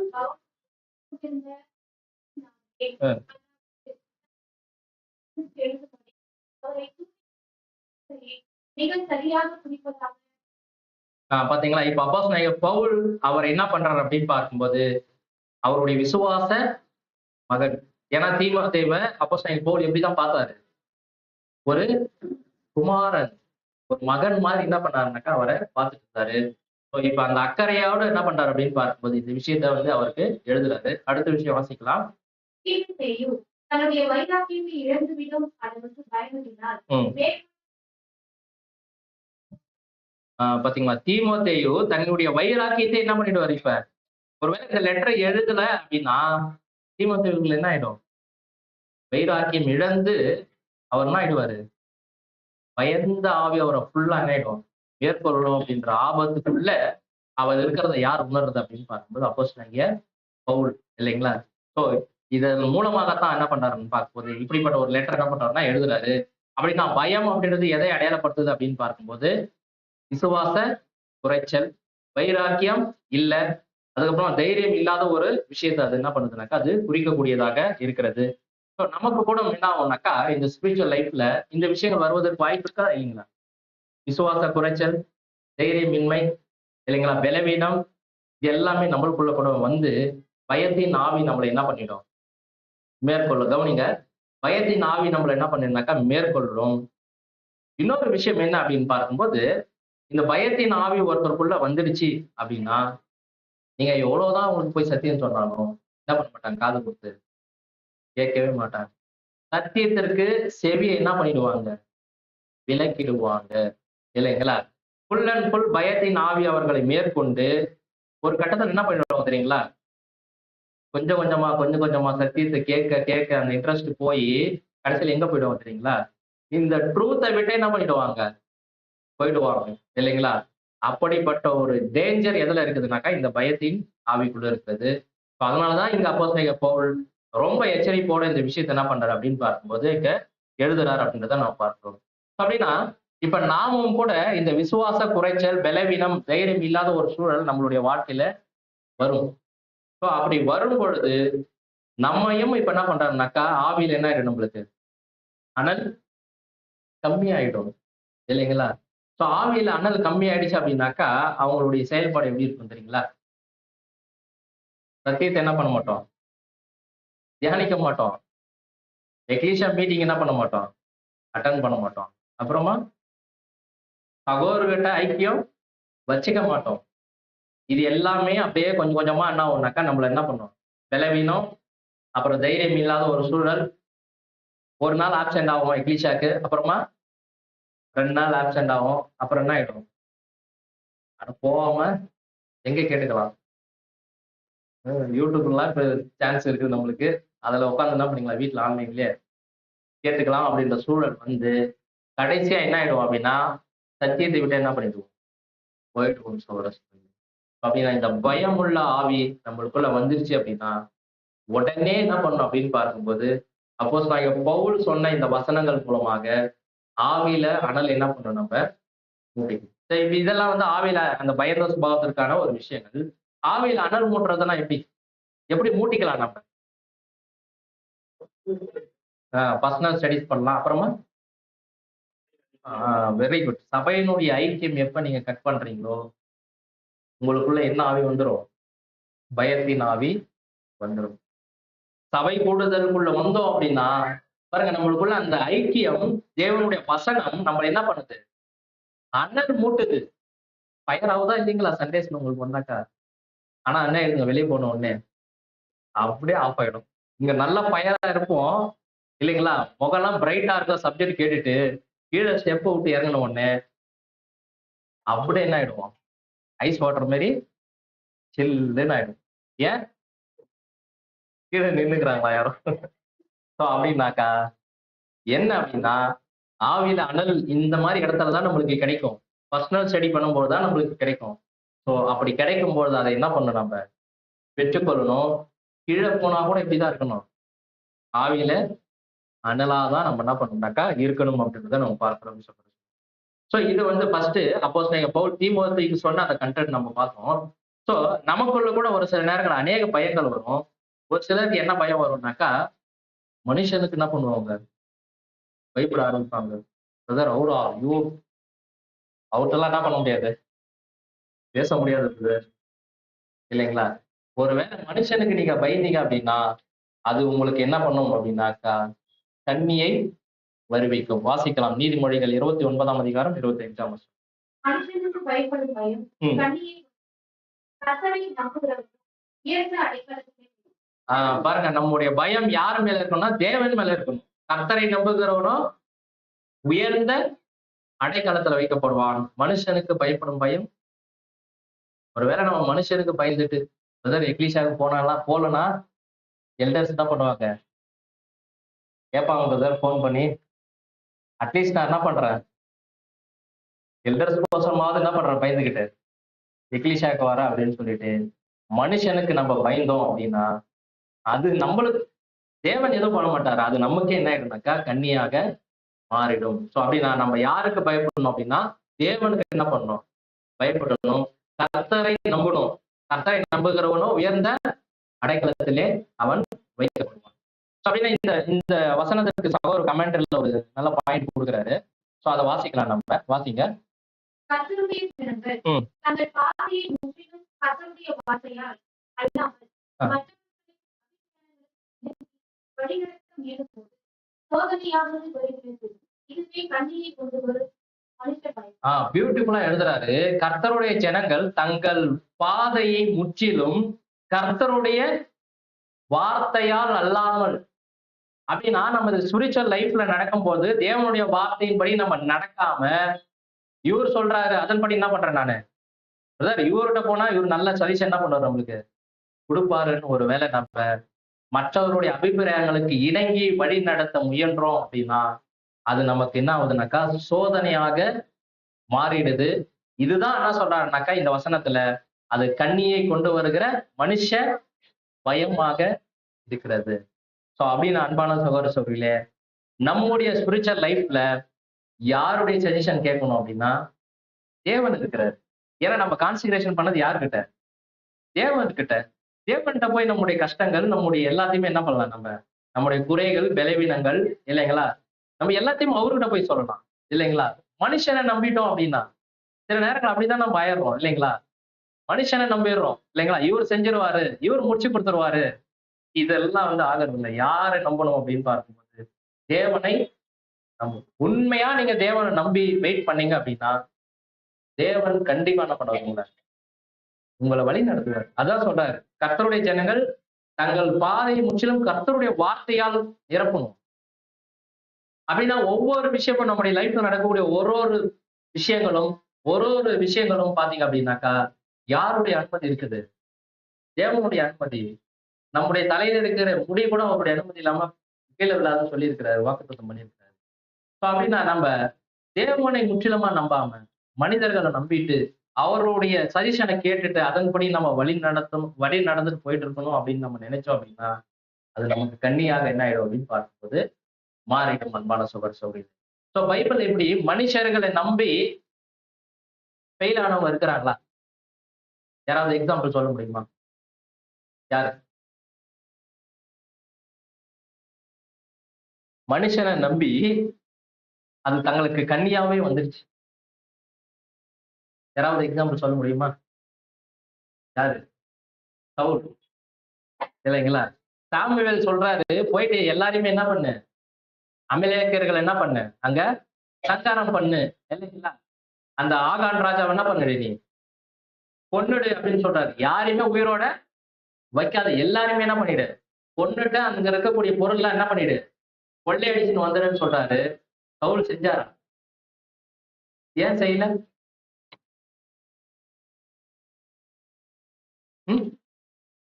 அப்படின்னா யாருடைய பேச்சு கேட்க போயிட்டாருங்க சவுல்? ஜனங்களுடைய பேச்சை கேட்டாரு. சாமுவேல் அங்க சொல்றாரு, என்ன சொல்றாரு, நீ ஏன் இப்படி நடந்துகிட்ட அப்படின்னு சொல்லும் போது ஜனங்க என்ன பண்ணிட்டாங்க? ஜனங்க சொல்லிட்டாங்க. அதனால என்ன பண்ணிட்டாங்க, பேச்ச கேட்டேன்னு சொல்லிட்டு யார உயிரோட வைக்கிறாரு அப்படின்னா அந்த ஆகான் ராஜா என்ன பண்றாரு, உயிரோட வைக்கிறாரு. ஆனா தேவனுடைய சித்தம் என்னங்க, கொன்னுடணும் இல்லைங்களா? ஆனால் இவர் என்ன பண்றாரு அப்படின்னு பார்க்கும்போது அவங்க உயிரோட வைக்கிறாரு. சோ மனிதர்களுடைய பேச்சை கேட்டாரு அப்படின்னா யாருக்கு பிரியமா நடக்கணும்னு முயற்சி பண்ணாரு இவரு? மனுஷனுக்கு பிரியமா நடக்கணும் முயற்சி பண்ணாரு. அது தேவனுடைய பார்வையில் எப்படி இருக்குது? அவ்வளவுதான். சவுல் அங்கேயே என்ன ஆயிடாரு அப்படின்னு பார்க்கும்போது அவருடைய ராஜபாரம் என்ன பண்றாரு தேவன் கல்ல ஃபர்ஸ்ட் ஸ்டெப் என்ன அப்படின்னு பார்க்கும்போது இதுதான். சாமுவேல் அங்க என்ன பண்றாரு, அவரை வார்ன் பண்ணிட்டு என்ன பண்றாரு அப்படின்னு பார்க்கும்போது அங்க போறாரு அப்படின்றத நம்ம பார்க்கணும் சொல்ல. ஸோ அப்படின்னா பயமுள்ள ஆவி நமக்குள்ள என்ன பண்ணக்கூடாதுன்னா வரக்கூடாது. வராமல் நம்மளை என்ன பண்ணணும் அப்படின்னு பார்க்கும்போது நம்ம காத்துக்கொள்ளணும். ஒருவேளை இந்த பயமுள்ள ஆவி வந்துச்சு அப்படின்னா உடனே நம்ம எங்க போகணும் அப்படின்னாக்கா தேவன்கிட்ட போயிட்டு தைரியத்தை என்ன பண்ணணும்னாக்கா நம்ம கேட்கணும். ஒருவேளை அவருடைய வசனத்தை என்ன பண்ணணும், தியானிக்கணும் இல்லைங்களா? ஒரு பெரிய பிரச்சனையா இருந்தாலும் சரி, எதா இருந்தாலும் சரி, தேவன்கிட்ட தான் என்ன பண்ணணும், நம்ம ஃபர்ஸ்ட் போகணும். மனிதனுடைய அபிப்பிராயத்தை என்ன பண்ணக்கூடாது, நம்ம கேட்கக்கூடாது. போங்க தேவன்கிட்ட போய் பிரேயர்ல என்ன பண்ணுங்க, தேவனே இந்த விஷயங்கள் இருக்குது என்கிட்ட குறை இல்லைங்களா, இது என்ன பண்ணுங்க சரி பண்ணுங்க அப்படின்னு அவர்கிட்ட கேட்டோம் அப்படின்னா அவர் தான் என்ன பண்ணுவாரு, பயமுள்ள ஆவி எடுத்துட்டு என்ன பண்ணுவாரு, எதை கொடுப்பாரு, பலமும் அன்பும் தெளிந்த புத்தி உள்ள ஆவி என்ன பண்ணுவார் அப்படின்னு பார்க்கும்போது அவர் அப்படின்னா இப்ப பயமுள்ள ஆவினா என்ன அப்படின்னு பார்க்கும்போது மனுஷனுக்கு நம்ம பயப்படக்கூடாது. அதே போல பயம் அப்படின்றது ஏதோ ஒரு பயந்து நடுங்கிறது இல்லை, மாறாக விசுவாச குறைச்சல் பலவீனம் நம்மளை மேற்கொள்றதுதான் என்னன்னாக்கா பயம் அப்படின்றத நம்ம பார்க்கிறோம். ஸோ அடுத்த ஒரு விஷயம் என்ன அப்படின்னு பார்க்கும்போது இப்ப இந்த விஷயங்கள் நம்மளுக்குள்ள என்ன கூடாது அப்படின்னு பார்க்கும்போது இந்த பயமுள்ள ஆவி நம்மளுக்குள்ள இருக்கக்கூடாது அப்படின்ட்டு நம்ம பார்க்கிறோம். அடுத்தது பாத்தீங்கன்னா தேவன் கொடுக்கக்கூடிய ஆவி. இப்ப ஆப்போசிட் ஆவி தான் நம்ம பார்த்தோம் பயமுள்ள ஆவி அப்படின்ட்டு. இப்ப தேவன் கொடுக்கக்கூடிய பரிசுத்த ஆவியானது எப்படி இருக்குங்களா, அது பலமும் அன்பும் தெளிந்த புத்தி உள்ள ஆவியாக அது இருக்கிறது. ஏன் அந்த டிஃப்ரெண்ட் பிரிக்கிறார் அப்படின்னு பார்க்கும்போது ஒரே வார்த்தையில என்ன பண்ணிட்டு இருக்கலாம், பரிசுத்த ஆவின்னு எழுதிட்டு இருக்கலாம். பாருங்க அந்த பரிசுத்த ஆவியினுடைய கிரியைகள் தான் இங்க என்ன பண்றாருனாக்கா டிஃபரெண்ட் பண்ணி என்ன பண்றாரு அப்படின்னு பார்க்கும்போது இங்க அப்போஸ்தலனாகிய பவுல் என்ன பண்றாருனாக்கா இங்க நமக்கு எழுதுறாரு அப்படின்றத நம்ம பார்க்கிறோம் சகோதர சகோதரிகளே. ஸோ அப்படின்னா இப்ப நம்மளுக்குள்ள ஒருவேளை இந்த ஆவி குறையும் பொழுது அப்போஸ்தலர் மூலமாக சொல்லப்பட்ட இந்த வசனங்கள் நம்மையும் என்ன பண்ணுது? அனல் மூட்டுது. பாருங்க எவ்வளவு வருஷத்துக்கு முன்னாடி எழுதுனது? 1000 இயர்ஸ் இருக்குங்களா? இந்த வசனத்தை எழுதி இந்த லெட்டரை எழுதி அப்போஸ்தலனாகிய பவுல் எவ்வளவு வருஷம் ஆயிருக்கும்? பல நூற்றாண்டுக்கு முன்பாக எழுதினாரு இல்லைங்களா? ஆனால் இப்ப இந்த வசனத்தை படிக்கும் போது நமக்குள்ள என்ன ஆகுது அப்படின்னு பார்க்கும்போது ஆவியில அனல் இன்க்ரீஸ் ஆகுது இல்லைங்களா? அப்படின்றத கூட நம்ம பார்க்கிறோம். பாருங்க ஃபர்ஸ்ட் இது யாருக்குனாக்கா தீமோத்தேயுக்கு பொருந்தது. நமக்கும் இந்த விஷயங்கள் என்ன ஆகுது அப்படின்னு பார்க்கும்போது இது வருது அப்படின்றத நம்ம பார்க்கிறோம். சரி, ஒரு சில கொஸ்டின்ஸ் உங்ககிட்ட என்ன அப்படின்னு பார்க்கும்போது இப்ப இந்த ஒரு பயத்தின் ஆவி நம்மளுக்குள்ள ஒருத்தர் எப்படி மேற்கொள்ளும் அப்படின்ற ஒரு சில கேள்விகள் நம்ம பார்த்து இந்த ஒரு பாயிண்ட் என்ன பண்ணலாம்னாக்கா முடிக்கலாம். ஸோ அப்படின்னா இப்ப பாருங்க சத்தியத்தை பேசுவதற்கு நமக்கு ஒரு ஒரு சான்ஸ் கிடைக்குது. ஒரு இடத்துல நம்ம இருக்கிறோம், அங்க சத்தியத்தை பேச வாய்ப்பு கிடைக்குது. ஆனால் கிடைச்ச சான்ஸ ஒருவேளை நம்ம மத்தவங்க என்ன நினைச்சிடுவாங்களோ, ஒருவேளை நம்ம சத்தியத்தை பேசணும் அப்படின்னா நம்மள பைத்தியக்காரன்னு நினைச்சிடுவாங்கன்னு சொல்லிட்டு சத்தியத்தை பேசாம இருந்துட்டோம் அப்படின்னாக்கா நமக்குள்ள என்ன ஆவி வந்துருச்சு? பயமுள்ள ஆவி வந்துருச்சு. அதே போல இப்போ ஒரு சகோதரர் ஈவல் ஸ்பீக்கிங் பண்றாரு அப்படின்னா தீமை பேசுறாரு. சோ அது நம்மளுக்கு இப்ப தெரியுது அவர் பேசுறது எதுன்னு. தீமை தான் பேசுறாரு அப்படின்னு தெரியுது. ஆனால் நம்ம அதை பார்த்துட்டு அவரை கண்டித்து உணர்த்தாம அப்படியே அமைதியா இருந்துட்டோம் அப்படின்னாக்கா ஒருவேளை நம்மள தப்பா நினைச்சிட்டாருன்னா அவர் எவ்வளவு பெரிய பிரதர் இருக்குது, அவர்கிட்ட போயிட்டு நீங்க தீமை பேசுறீங்கன்னு எப்படி சொல்ல முடியும் அப்படின்னு சொல்லிட்டு நம்ம ஒருவேளை யோசிச்சுட்டு அவருக்கு உணர்த்தாம அமைதியா அப்படியே போயிட்டோம். சில பேர் நினைச்சிருவாங்கனாக்கா நம்மளுக்கு எதுக்கு இருக்குது இல்லைங்களா? யாருன்னா எப்படின்னா பேசிட்டு போகணும் அப்படின்னு சொல்லிட்டு சைலண்டா போயிட்டோம் அப்படின்னா நமக்குள்ள எந்த ஆவி இருக்குது? பயமுள்ள ஆவி இருக்கிறது. சோ அதே நேரத்துல ஒரு சில நேரங்கள் என்ன ஆயிடும் அப்படின்னு பார்க்கும்போது எப்படி நம்ம நினைச்சிருவோம் அப்படின்னா அவர் பேசுறது தீமை நம்மளுக்கு தெரியும். அவர்கிட்ட போய் உணர்த்துவதற்கு நம்ம மனசு இருக்கும். ஆனா என்ன நினைப்போம்னாக்கா ஒருவேளை நான் போய் அவர்கிட்ட பேசிட்டேன் அப்படின்னா நான் ரொம்ப க்ளோஸா இருக்கிறேன் அவர்கிட்ட, இதுக்கப்புறமா என்ன ஆயிடுவாரு? பேக் ஆயிடுவாரு அப்படின்னு சொல்லிட்டு நினைச்சிட்டு நம்ம ஒருவேளை அங்க அவருக்கு கண்டித்து உணர்த்தல அப்படின்னாக்கா நமக்குள்ள என்ன இருக்குது அப்படின்னு பார்க்கும்போது பயமுள்ள ஆவி இருக்கிறது. ஒரு சில நேரங்கள் என்ன பண்ணிடும் அப்படின்னு பார்க்கும்போது சகோதரர்கள் சில தவறுகள் செய்யும் பொழுது அதை நம்ம தெரிந்தும் அவங்க கிட்ட போயிட்டு பேசாம அது அப்படியே அமைதியா சகோதரர்கள் நம்மளை என்ன நினைச்சிடுவாங்களோ இதை போய் நம்ம கேட்டோம்னா அப்படின்னு சொல்லிட்டு அமைதியா இருந்துட்டோம் அப்படின்னாக்கா இது என்ன அப்படின்னு பார்க்கும்போது பயமுள்ள ஆவியாக நமக்கு இது மாறிடும் அன்பான சகோதரர்கள். அப்படின்னா தீமை பேசினாங்க அப்படின்னா உடனே என்ன பண்ணும் அவங்களுக்கு உணர்த்தணும். ஸோ அந்த உணர்த்தல கூட ஒரு சில வழிமுறைகள் இருக்கிறது. உணர்த்துறதுன்னா அப்படியே நம்ம போயிட்டு எல்லாரும் முன்னாடி கடிந்து கொள்றது இல்லை. ஸோ அதற்கென்று இருக்கக்கூடிய ஒழுங்கு என்ன பண்ணணும்னாக்கா நம்ம ஃபாலோ பண்ணணும். ஒருவேளை சத்தியத்தை மற்றவங்க மத்தியில பேசுறதுக்கு போல்டா சான்ஸ் இருக்குது. ஆனால் ஒருவேளை என்ன நினைச்சிருவாங்களோ அப்படின்னு சொல்லிட்டு பேசாம அந்த இடத்துல அமைதியா பேக் ஆயிட்டோம் அப்படின்னா நமக்குள்ள என்ன ஆவி இருக்குது அப்படின்னா பயத்தின் ஆவி இருக்கிறது அன்பான சகோதரர்களே. ஸோ அப்படின்னா இந்த பயத்தின் ஆவி நமக்குள்ள இருக்கக்கூடாது அப்படின்றதான் அப்போஸ்தலன் பவுலுடைய ஒரு ஆலோசனையாக இங்க கொடுக்குறாரு.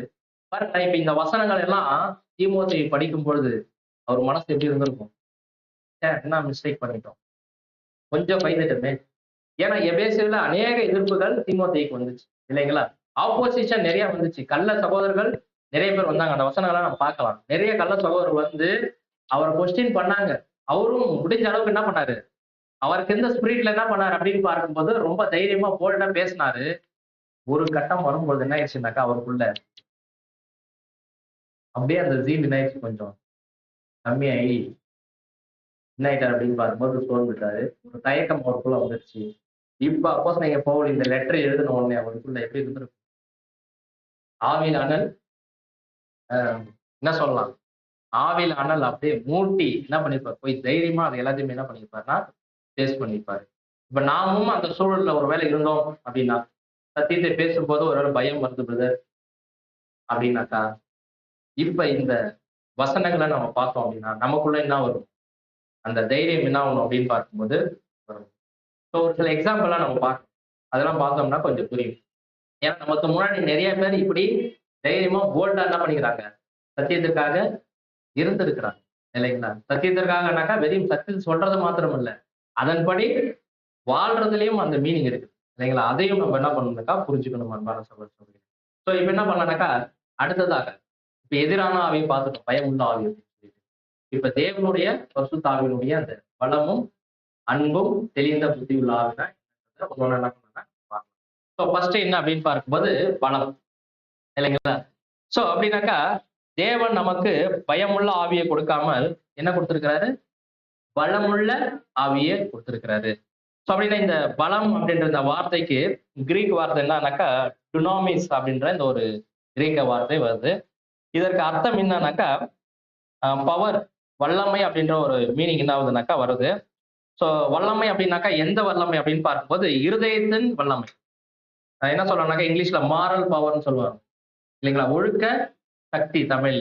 மாரல் பவர் இல்லைங்களா? நம்மளுக்குள்ள வரதுதான் இந்த பலம் அப்படின்ற இந்த வார்த்தை என்ன ஆகுதுனாக்கா குறிக்கக்கூடியதாக இருக்கிறது. ஸோ அப்படின்னா இந்த பலமுள்ள ஆவி ஒருத்தருக்குள்ள வந்துருச்சு அப்படின்னாக்கா எது போயிடும் அப்படின்னாக்கா பயமுள்ள ஆவி போயிடும். ஸோ பாருங்க, இப்ப ஒரு சில விஷயங்கள் நம்ம வாசிக்கலாம். சகோதரர் சொன்ன அந்த பாயிண்ட்ஸ். பயந்த சுபாவத்தினாலே அதற்கு எதிரான பரிசுத்த ஆவி, தேவனுடைய ஆவி நம்மை பலப்படுத்தும். பாருங்க, பயமுள்ள ஆவி நம்மளை பலவீனப்படுத்தும். ஆனால் அதற்கு எதிராக இருக்கக்கூடியது தேவனுடைய ஆவி நம்மளை என்ன பண்ணுங்களா, பலப்படுத்தும். வாசிக்கலாம். இதுதான் அந்த பயம்ன்ற வார்த்தைக்கான அர்த்தம் என்ன பார்க்கணும், டுனாமிஸ் அப்படின்ற கிரேக்க வார்த்தையினுடைய அர்த்தம் என்னன்னாக்கா வல்லமை, பவர் இல்லைங்களா? மாரல் பவர் அப்படின்னு சொல்லுவாங்க.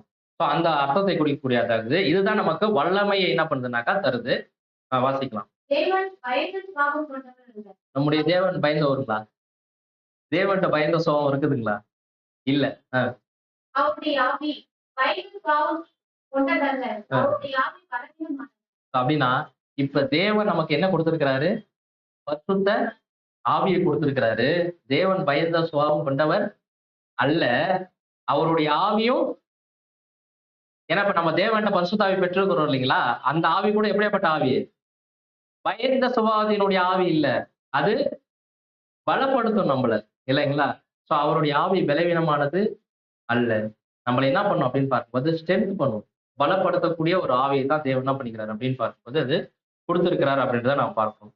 சோ அப்படின்னா இப்ப இந்த பலமுள்ள ஆவி பைபிள்ல யார் யாருக்கெல்லாம் இருந்திருக்குது?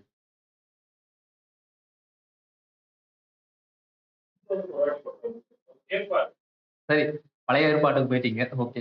சிம்சோனுக்கு பலமுள்ள ஆவி, அதாவது சரீரத்துல பலம் அவருக்கு கிடைச்சிச்சு. ஓகேங்களா? இப்ப ஸ்பிரிச்சுவலா பலமுள்ள ஆவி ஒருத்தர் கிடைச்சிச்சு அப்படின்னு பைபிள் யார சொல்லலாம்? யாரோ சொன்னாங்க. அப்போஸ்தலனாகிய பவுல், பேதுரு இல்லைங்களா? இப்படி அநேக அப்போஸ்தலருக்கு என்ன ஆயிடுச்சுனாக்கா இந்த பலமுள்ள ஆவி கிடைச்சிச்சு. ஸோ பலமுள்ள ஆவி ஒருத்தருக்குள்ள வந்துருச்சு அப்படின்னா அவங்களுடைய கிரியைகள் எப்படி இருக்கும்? ரொம்ப போல்டா இருப்பாங்க, யாருக்குமே பயப்பட மாட்டாங்க. அதுதான் தேவனுக்கு, அது அந்த பாயிண்ட்ஸ் பார்த்தோம். தேவனுக்கு மட்டும் பயப்படுவாங்க, மனிதர்களுக்கு பயப்பட மாட்டாங்க. என்ன வேணாலும் பண்ணிக்கோ அப்படிலாம் இருந்திருக்கிறாங்க சில பேர் இல்லைங்களா?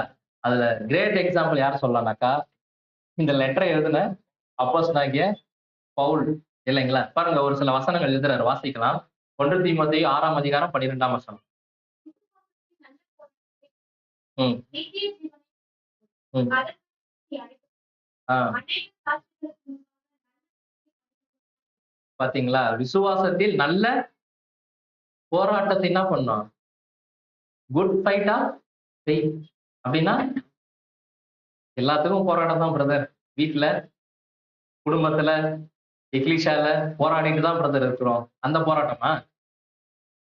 நமக்குள்ள விசுவாசத்தோட ஒரு ஒரு ஒரு உண்மையான கிறிஸ்தவர்களா இருந்துட்டு நமக்கு ஆப்போசிட்டா சாத்தான் மூலமாக வரக்கூடிய அநேக எதிர்ப்புகளை என்ன பண்ணணும், நம்ம போராடணும்.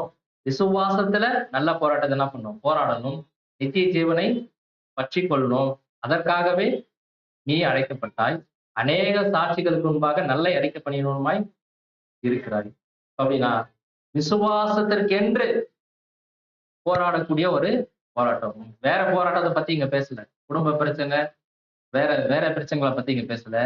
நமக்குள்ள அந்த விசுவாசத்தை துவங்கினவரும் முடிக்கிறவரும் கிறிஸ்து இருக்கிறார் இல்லைங்களா? அந்த ஒரு விசுவாசம் நம்மளுக்குள்ள ஆரம்பிச்சாரு இல்லைங்களா? அந்த விசுவாசத்தை பத்தி ஃபைட் பண்ணிட்டு இருக்கிறோமா நம்ம? நல்ல போராட்டத்தை போராடிட்டு இருக்கிறோமா? நீங்க தான் சொல்லணும். போராடிட்டு இருக்கிறோமா? தைரியமா போராடணும் அப்படின்னா ஆமான்னு வரும். இல்ல அப்படின்னாக்கா பதிலு வராது. பாருங்க, அந்த விசுவாசத்துல நல்ல போராட்டத்தை போராடணும்.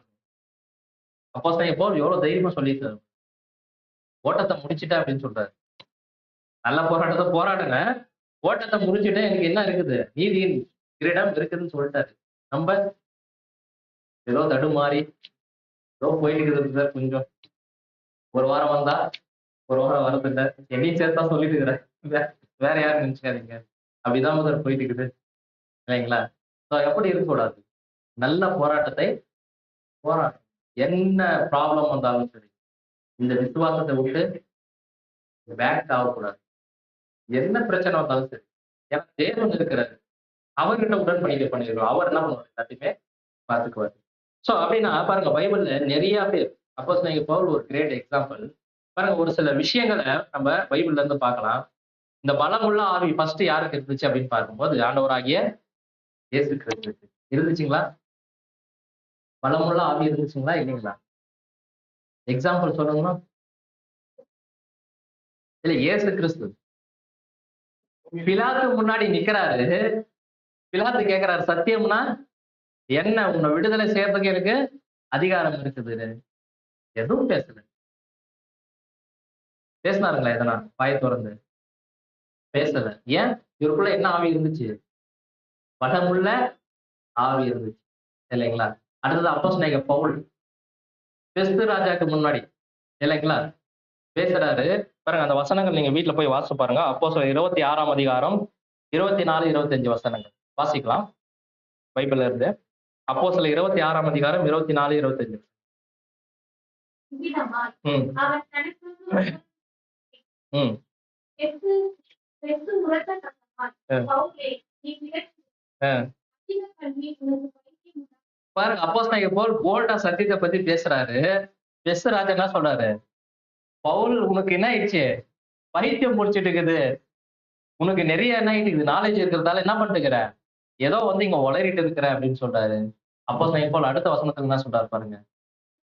அஹ், கனப்படுத்திய அஹ், அஹ். சத்தியமும் சொந்த புத்தியுமுள்ள வார்த்தைகளை கேட்டு பாத்தீங்களா? என்ன போல்டா சொல்லிக்கிறாரு கிங்கு முன்னாடி. பயம் இல்லாம, கிறிஸ்து ராஜாவே, நான் பேசுறது என்னது? சத்தியம். உன்னால என்ன பண்ண முடியும்? அட்லீஸ்ட் என் ஜீவன் எடுப்பியா? எடுத்துக்கோ. இந்த தைரியம் யாருக்குள்ள இருந்துச்சு? இந்த பலம் யாருக்குள்ள இருந்துச்சு?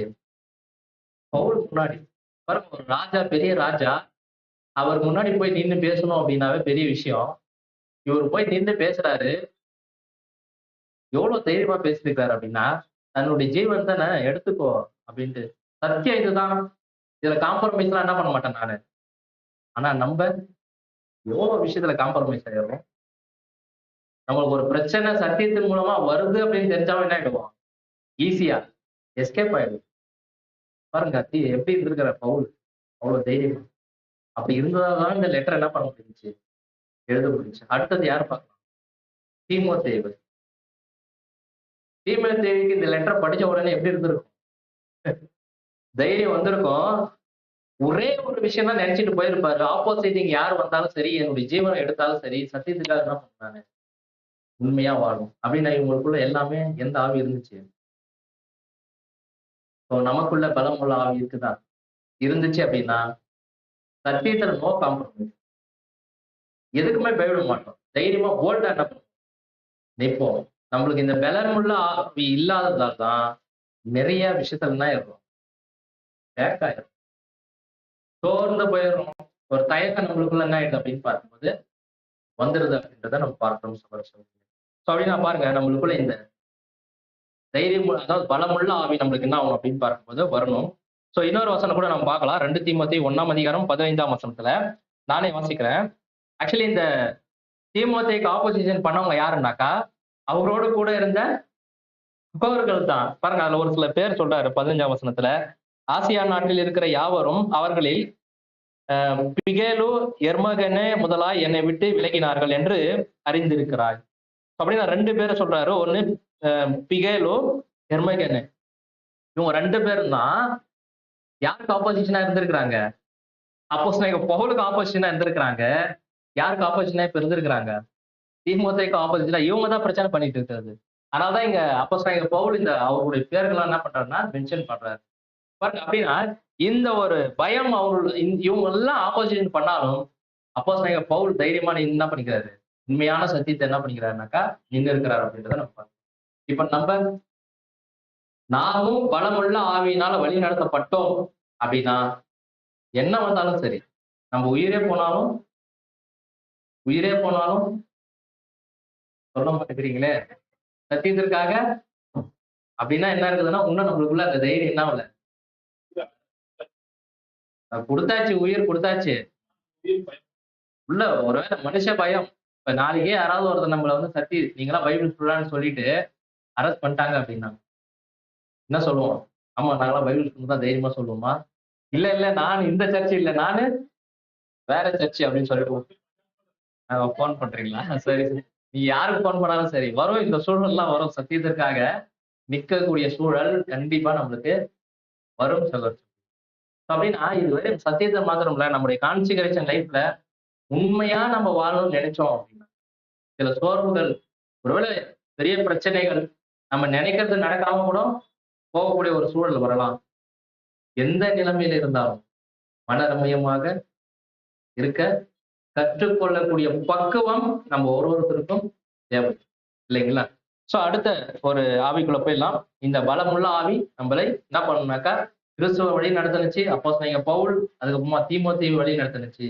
நம்மையும் என்ன பண்ணணும் அப்படின்னு பார்க்கும்போது அது வழி நடத்தணும் அப்படின்றத நம்ம பார்க்கணும் சகோதரர்களே. ஒருவேளை ஒரு சில நேரங்கள் நம்ம ட்ரூத்தை நம்ம ரிலேஷன்லாம் இருந்தாங்க அப்படின்னா அவங்களுக்கு சொல்றதுக்கு என்ன பண்ணுவோம்? பயப்படுவோம். ஏன்? என்ன நினைச்சிருவாங்களோ நம்மளை பத்தி. அந்த சூழல் வரும் இல்லைங்களா? உண்மையான ட்ரூத் நம்மளுக்கு தெரியும். நம்ம ரிலேட்டிவ்லாம் நம்ம வீட்டுக்கு வந்தாங்க அப்படின்னா, என்ன இதெல்லாம் ஏதோ போட்டோலாம் வச்சுக்கிறீங்களே, ஏதோ சார்ட் எல்லாம் இது மாதிரி இருக்குது அப்படின்னு கேட்டாங்கன்னா என்ன சொல்லுவோம்? இதுதான் ட்ரூத் அப்படின்னு சொல்லிட்டு உட்கார வச்சு சொல்லுவோமா? தைரியம் இருக்குதா நம்மகிட்ட? இருக்குதா? சரி, இருந்துச்சுன்னா சந்தோஷம். ஒருவேளை சொல்லாம அதெல்லாம் ஒண்ணும் இல்லை அப்படின்னு சொல்லிட்டு கொஞ்சம் காம்ப்ரமைஸ் ஆயிட்டோம் அப்படின்னா நமக்குள்ள பலமுள்ள ஆவி இல்லை அப்படின்றதுதான் அர்த்தம், அன்பான சகோதர சகோதரிகளே. சோ அடுத்ததான் பலமும் அன்பும் தெளிந்த புத்தி உள்ள ஆவி. ஃபர்ஸ்ட் நம்ம பார்த்தோம். இப்ப பயமுள்ள ஆவினா என்னன்னு பார்த்தோம். பலமுள்ள ஆவி ஒருத்தருக்குள்ள இருந்துச்சுன்னா பயத்தின் ஆவி இருக்காது. இப்ப அன்பின் ஆவி, இல்லைங்களா? என்ன அன்பின் ஆவினா? அன்பு அப்படின்னாவே அதனுடைய கிரேக்க வார்த்தை அகாப்பி. ஸோ அப்படின்னா இங்க அன்பு வரக்கூடாது, அகாப்பி, இல்லைங்களா? ஸோ அப்படின்னா இந்த அகாப்பி அப்படின்ற இந்த ஒரு ஸ்பிரிட் யாருக்குள்ள இருக்குது அப்படின்னாக்கா தேவனுக்குள்ள இருக்குது, இல்லைங்களா? பிதாவாகிய தேவனுக்குள்ள இருக்கிறது. ஸோ இந்த ஆவி யாருக்குள்ளேயும் இருக்கணும் அப்படின்னாக்கா நமக்குள்ள இருக்கணும். ஸோ இந்த ஆவியை பத்தி நம்ம நிறைய டீட்டெயிலா பார்த்துருப்போம். அன்பின் ஆவி அப்படின்னா, அகாப்பி அப்படின்னா தன்னுடைய எதிரிகளையும் நேசிக்கக்கூடிய ஒரு அன்பு, இல்லைங்களா? சோ இப்ப இந்த ஆவி இயேசு கிறிஸ்துக்குள்ள இருந்துச்சுங்களா? கண்டிப்பா இருந்துச்சு. இருந்ததாலதான் பரலோகத்தை விட்டு எங்க வந்தாரு? பூமிக்கு வந்து அவ்வளவு கஷ்டங்களை என்ன பண்ணாரு? அனுபவிச்சாரு. என்ன அவசியம் வரணும்ட்டு? ஏதாவது கண்டிஷன் இருந்துச்சா? எதுவுமே இல்லை.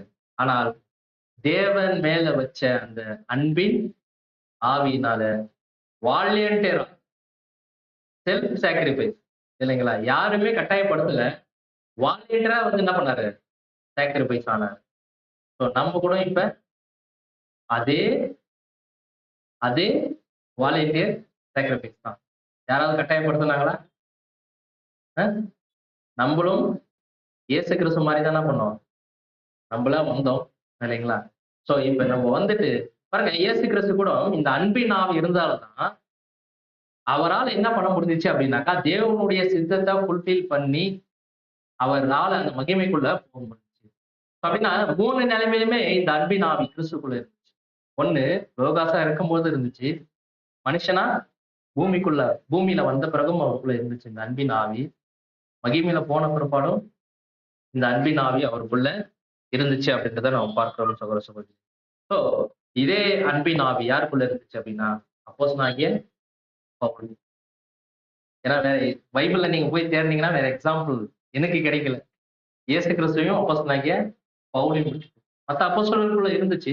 இருந்தாலும் முதன்மையான ஒரு விஷயம் யாருக்குள்ள இருந்துச்சுன்னா அப்போஸ்தலனாகிய பவுலுக்குள்ள அந்த அன்பின் ஆவி இருந்ததால்தான் அநேக நிருபங்களை என்ன பண்ண முடிஞ்சுச்சு, அவரால எழுத முடிஞ்சிச்சு. பாருங்க ஒரு வசனம் வாசிக்கலாம். 2 தீமோத்தேயு 2ஆம் அதிகாரம் 10ஆம் வசனம்.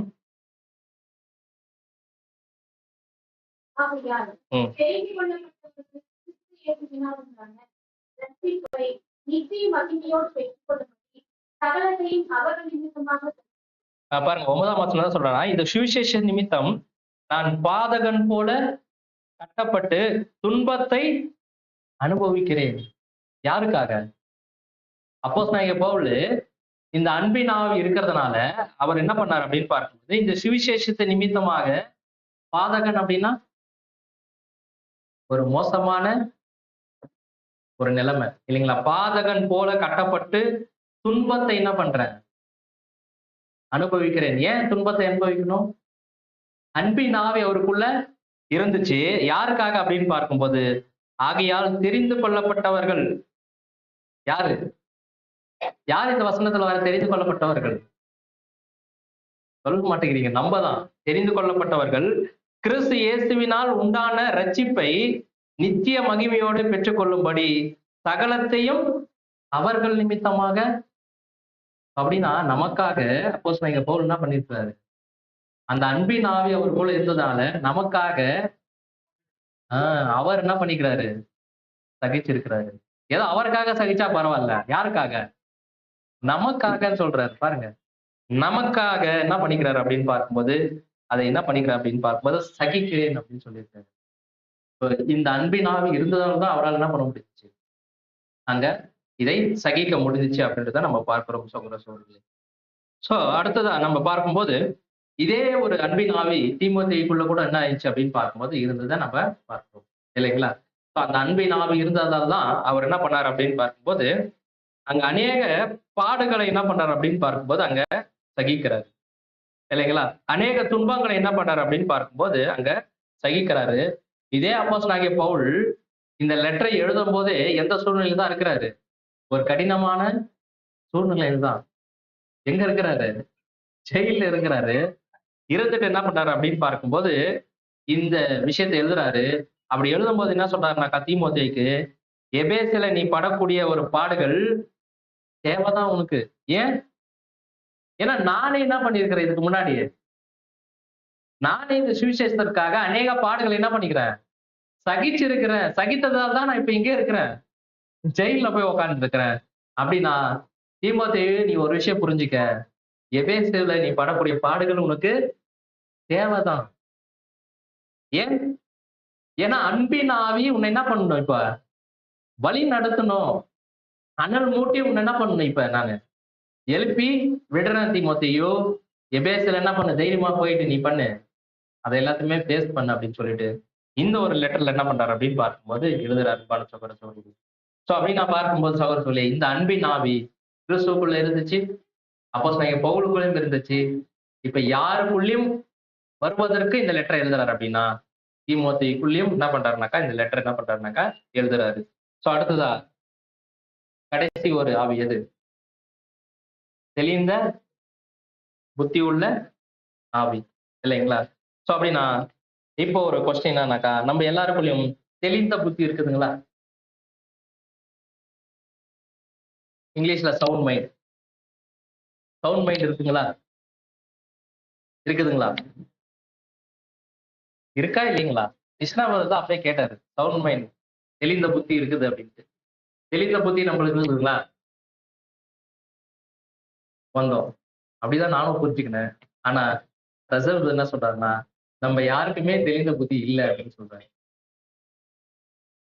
சவுண்ட் மைண்ட் நமக்குள்ள யாருக்கிட்டயுமே இல்ல.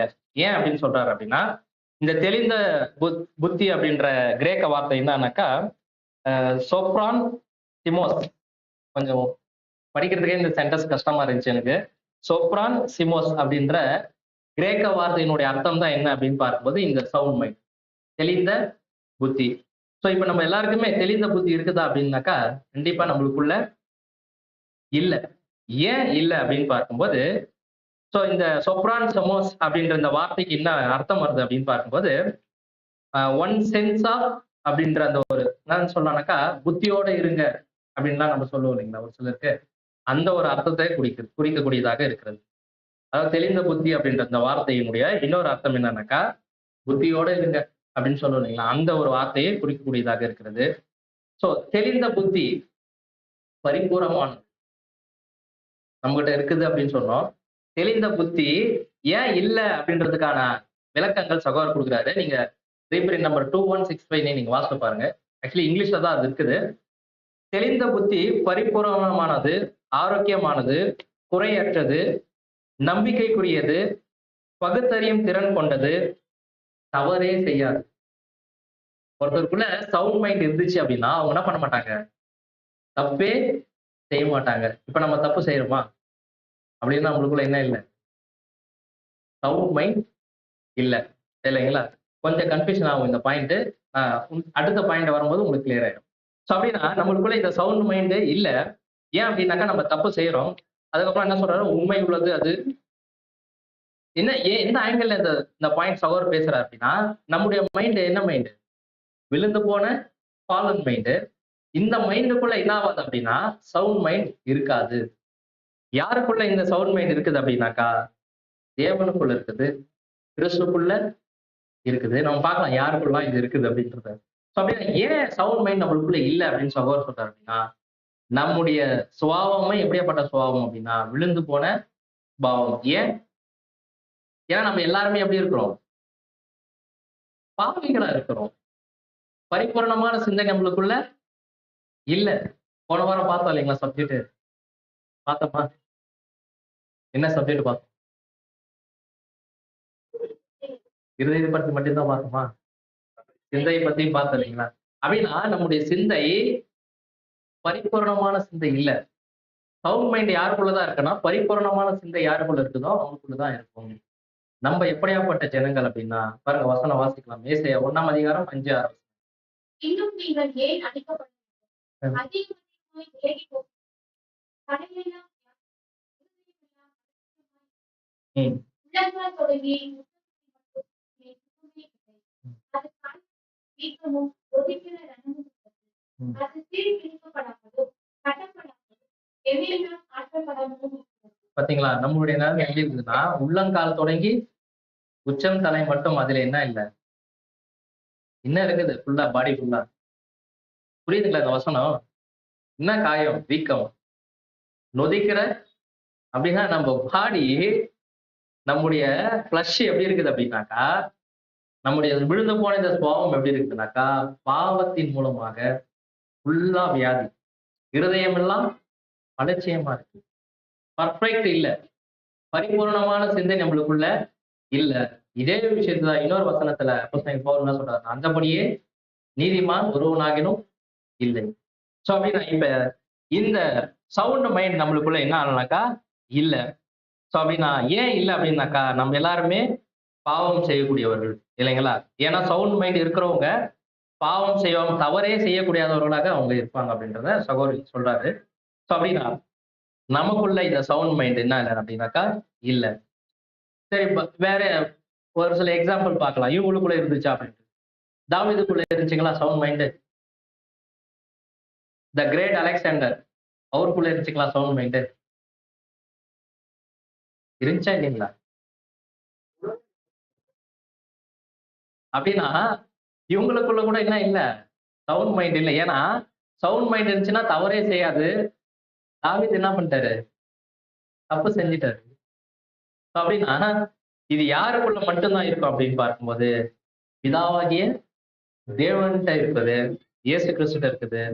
அடுத்ததா மகிமை அடைந்த சபைகிட்ட என்ன இருக்குது? ஏன்னா பரிபூரண சிந்தைக்குள்ள என்ன பண்ணிடுவாங்க அவங்க போயிடுவாங்க, சபைக்குள்ள இருக்குது.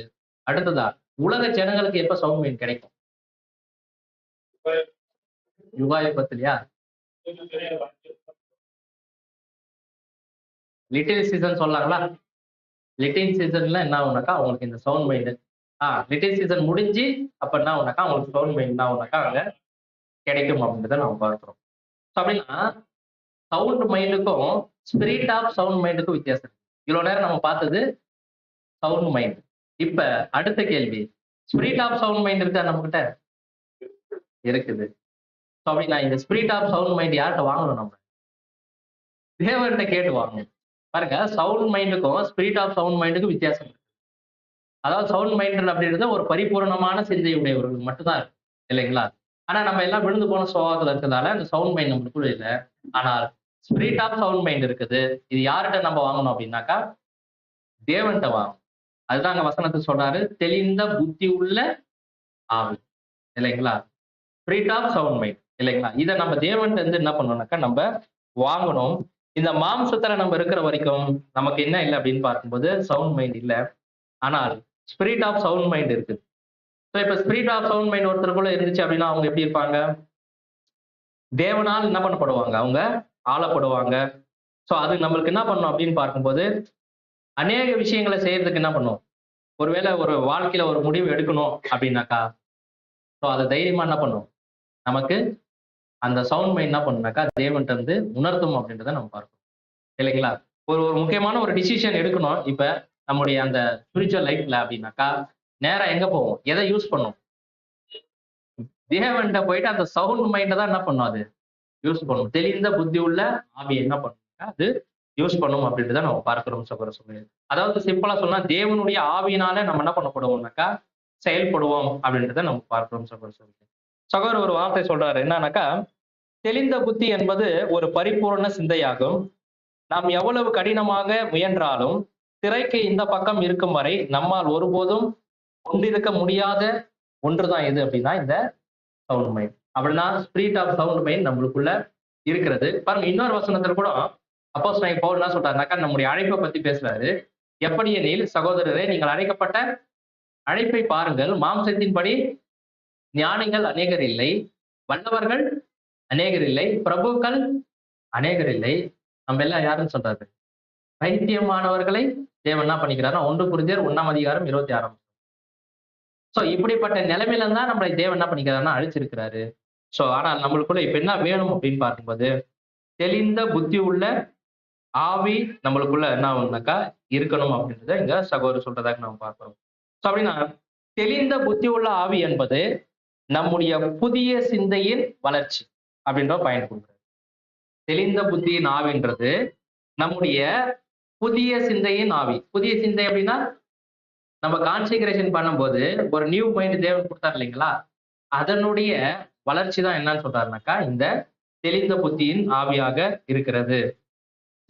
தெளிந்த புத்தி ஆவியை நாம் என்ன பண்ணணும்னாக்கா ஒவ்வொரு நாளும் பெற வேண்டும். ஸோ அப்படி பெறணும் அப்படின்னாக்கா சகோதரர் என்ன பண்றாருனாக்கா இங்க ஒரு சில பாயிண்ட்ஸ் கொடுக்குறாரு.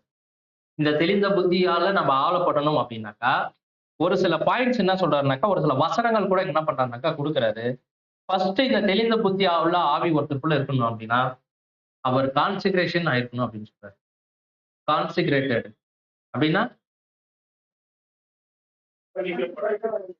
சரி, கான்சிகரேட்டா அர்ப்பணிக்கப்பட்டது ஓகேங்களா? அதுல என்ன சொல்றாருனாக்கா ஃபுல்லி கான்சிகரேட்டட், முழுமையான அர்ப்பணிப்பு. ஆக்சுவலி நம்ம கான்சிகரேஷன் அப்படின்னா நம்ம முடிஞ்சிருச்சு அப்படின்னு நினைச்சிடறோம். முடிஞ்சிருச்சு, அது தண்ணியில நம்ம எப்ப ஞானஸ்நானம் எடுத்தோமோ அதுலயே முடிஞ்சிருச்சு, தேவன் புது சிந்தையை கொடுத்துட்டாரு அப்படின்னு நம்ம நினைச்சிடறோம். ஆக்சுவலி அந்த புதிய சிந்தையுடைய கருவு தான் எது? கான்சிகரேஷன். அது ஒரு படி. உண்மையான கான்சிகரேஷன் எது தெரியுங்களா? நீங்க தண்ணியில ஏச்சிங்களே அது இல்ல, அது இல்ல கான்சிகரேஷன். உங்க மைண்ட்ல என்னைக்கு தேவன்ட்ட நீங்க உங்களை ஒப்பு கொடுத்தீங்களோ, ஒருவேளை அது எப்ப வேணாலும் இருக்கலாம். சத்தியத்தை கேட்டீங்க இல்லைங்களா? அந்த நொடியில கூட உங்களுக்கு அந்த மைண்ட் வந்திருக்கலாம். இதுக்கப்புறமா நான் என்ன பண்ணணும்? தேவனுக்காக வாழணுன்ற அந்த மைண்ட் சிந்தை உங்களுக்குள்ள தோணுச்சு இல்லைங்களா, அதுதான் ரியல் கான்செக்ரேஷன். இது ஒரு அடையாளம் அவ்வளவுதான். ஒருவேளை அதை நீங்க தண்ணியில வர்றதுக்கு முன்னாடியே சத்தியத்தை கேட்கும்போது கூட அந்த மைண்ட் வந்துருச்சு அப்படின்னா, அதை யார் பார்த்துட்டு அந்த மைண்ட? தேவன் பார்த்திருக்கிறார். இதுதான் ரியல் கான்சிகரேஷன். அதுல என்ன சொல்றாருன்னா, ஃபுல் கான்சிகரேஷன் பண்ணியிருக்கணும். அப்படி ஃபுல் கான்சிகரேஷன் அவங்களுக்குள்ள இருந்துச்சு அப்படின்னா, இந்த தெளிந்த புத்தி வரும். இதற்கு ஒரு வசனம் கொடுத்திருக்கிறாரு, வாசிக்கலாம் பைபிள்ல. நீதிமொழிகள் 26ஆம் அதிகாரம் 26ஆம் வசனம். தெரிஞ்ச வசனம் தான்.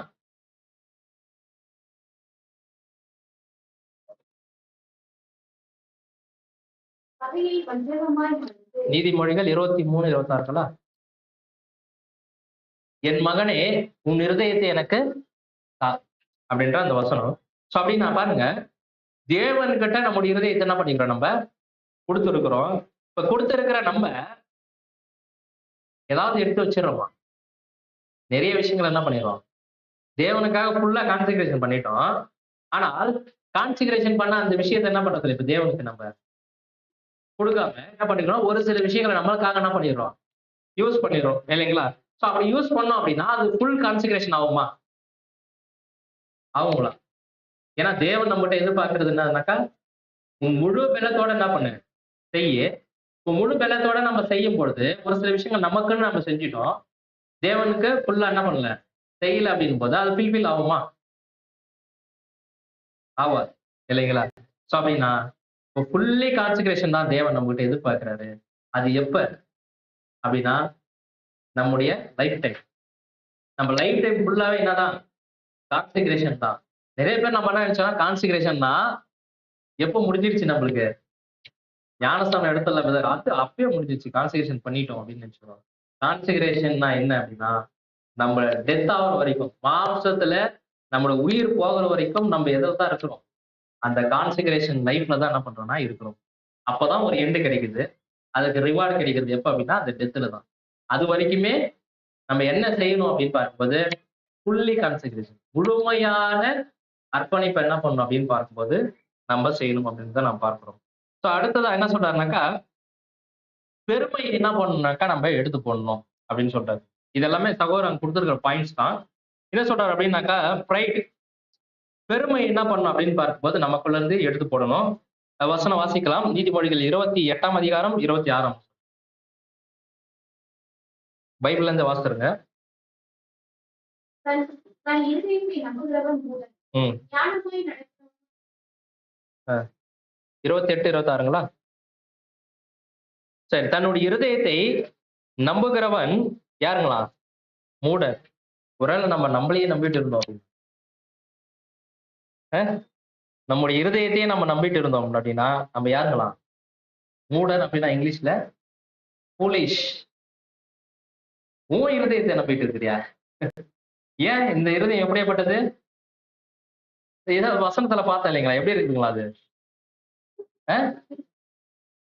கேடுள்ளது இல்ல. இந்த வசனத்துல கூட பார்த்தோம், எப்படி இருக்குங்களா, நம்மளோட உச்சக்கால் தொடங்கி அதாவது உள்ளங்கால் தொடங்கி உச்சத்தலை மட்டும் சுகமே இல்ல. இப்படிப்பட்ட இருதயத்தை நம்ம நம்பிட்டு இருந்தோம் அப்படின்னா கண்டிப்பா எப்படி இருக்கும் அது? அடுத்தது சொல்றாரு, ஞானமாய் நடக்கிறவனும் ரட்சிக்கப்படுவான். அப்படின்னா நம்ம ஞானமா என்ன பண்ணணும், நடக்கணும். சகோதரர் சொல்றாருனாக்கா, இந்த பிரைட் அப்படின்றது நமக்குள்ள வந்துடும். அதுக்குதான் இந்த வசனத்தை கோட் பண்றாரு. நம்முடைய இருதயத்தை நம்ம நம்பிட்டு என்னால முடிஞ்சிடும், நான் செஞ்சிருவேன் அப்படின்ற அந்த பிரைட் நம்மளுக்குள்ள வந்துருச்சு அப்படின்னாக்கா கண்டிப்பா நம்மளால என்ன பண்ண முடியும், நம்மளுக்குள்ள எது வராது அப்படின்னா இந்த தெளிந்த புத்தியின் ஆவி என்ன ஆகாதுன்னா நம்மளுக்குள்ள வராது அப்படின்றத நம்ம பார்க்கிறோம் சகோதர சகோதரிகளே. சோ அடுத்ததான் என்ன பண்றது அப்படின்னு அடுத்த ஒரு வசனம் என்ன கொடுக்குறாரு அப்படின்னாக்கா, இன்னொரு வசனம் வாசிக்கலாம். நீதிமொழிகள் 3ஆம் அதிகாரம் 5 மற்றும் 6 வசனங்கள்.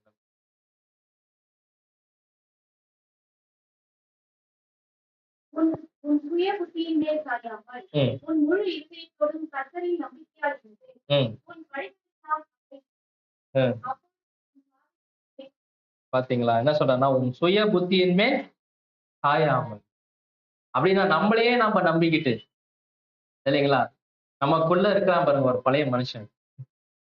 அதுதான் நம்மளே நம்புறதுன்னா அந்த மீனிங். நம்ம பழைய மனுஷனே நம்ம நம்பிக்கிட்டு உன் சுய புத்தியின் மேல் நீ சாயாமல் முழு இருதயத்தோடும் கர்த்தரிடத்தில் என்ன பண்ணு, நம்பிக்கையா இருக்கு. வருதுங்களா இந்த நம்பிக்கை கர்த்தரிடத்துல? நமக்குள்ள வருதுங்களா? நிறைய நேரங்கள் என்ன பண்ணிடுறோம், எந்த புத்தியின் மேலதான் போகுது நம்மளுக்கு? சுய புத்தியின் மேல. இது நடக்கலையே, இது போயிடுச்சே அப்படின்னு சொல்லிட்டு என்ன பண்ணிடுறோம், சுய புத்தியின் மேல என்ன பண்றோம், நம்ம சார்ந்துட்டு இருக்கிறோம். தேவன் என்ன சொல்றாருனாக்கா, உன் சுய புத்தியின் மேல சாயாது, முழு இருதயத்தோட கர்த்தரிடத்துல என்ன பண்ணு, நம்பிக்கையா இருந்து உன் வழிகளிலெல்லாம் அவரை என்ன பண்ணு, நினைத்துக்கொள். அப்பொழுது அவர் உன் பாதையை என்ன பண்ணுவார், செவ்வாய்ப்படுத்துவார். அப்படின்னா இந்த ஒருவேளை நம்ம சுய புத்தியின் மேல அந்த பிரைட் அப்படின்றதுக்கு சகோதரர் என்ன சொல்றாருன்னா, நமக்குள்ள இருக்கக்கூடிய பிரைட், நம்மளை நம்பிக்கிட்டு நம்மளுடைய பழைய மனுஷனை நம்மளுக்குள்ளே இருக்கக்கூடிய அந்த பிரைடை பத்தி தான் பேசுறாரு. இது ஒருத்தருக்குள்ள இருந்துச்சு அப்படின்னா அவங்களுக்குள்ள என்ன இல்ல, சவுண்ட் மைண்ட் இல்ல அப்படின்ட்டு என்ன பண்றாருனாக்கா சகோதரர் சொல்றாரு. ஸோ அடுத்தது இன்னொரு வசனம் கூட வாசிக்கலாம். சங்கீதம் 119:66.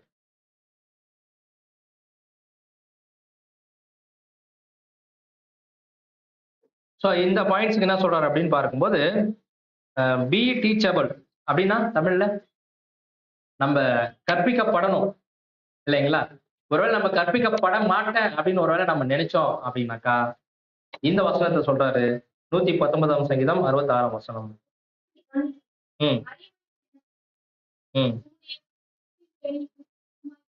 பாத்தீங்களா? உத்தம நிதானிப்பையும் அடுத்தது அறிவையும் எனக்கு என்ன பண்ணுங்க, போதி தருவோம் இல்லைங்களா? சோ அப்படின்னா நம்ம என்ன பண்ணோம் அப்படின்னா கற்றுக்கொள்ளணும். யாருக்கிட்ட யாருக்கிட்ட கற்றுக்கொள்ளணும் சொல்றாரு? உத்தம நிதானிப்பையும் அறிவையும் யாருக்கு நம்ம பெற்றுக்கொள்ளணும்? தேவன் கிட்ட, கிறிஸ்து கிட்ட என்ன பண்ணணும், நம்ம பெற்றுக்கொள்ளணும் இல்லைங்களா? ஒரு சிலருக்கு கற்றுக்கொள்ளக்கூடிய மனநிலைமையே இருக்காது. என்ன சொல்லுவாங்க, ஏதாவது சொன்னாக்கா, நீ எனக்கு, நீ இன்னைக்கு வந்த ஆளு, நீ எனக்கு அட்வைஸ் பண்றியா? எப்ப அந்த மைண்ட் வருதோ நம்மளுக்குள்ள என்ன இல்ல, சவுண்ட் மைண்ட். எப்பவுமே பாருங்க, நம்மளுக்கு ஒருத்தர் டீச்சிங் பண்ணாங்க அப்படின்னா கண்டிப்பா அதை என்ன பண்ணணும், ஏற்றுக்கொள்ளக்கூடிய மனநிலைமை வரும்.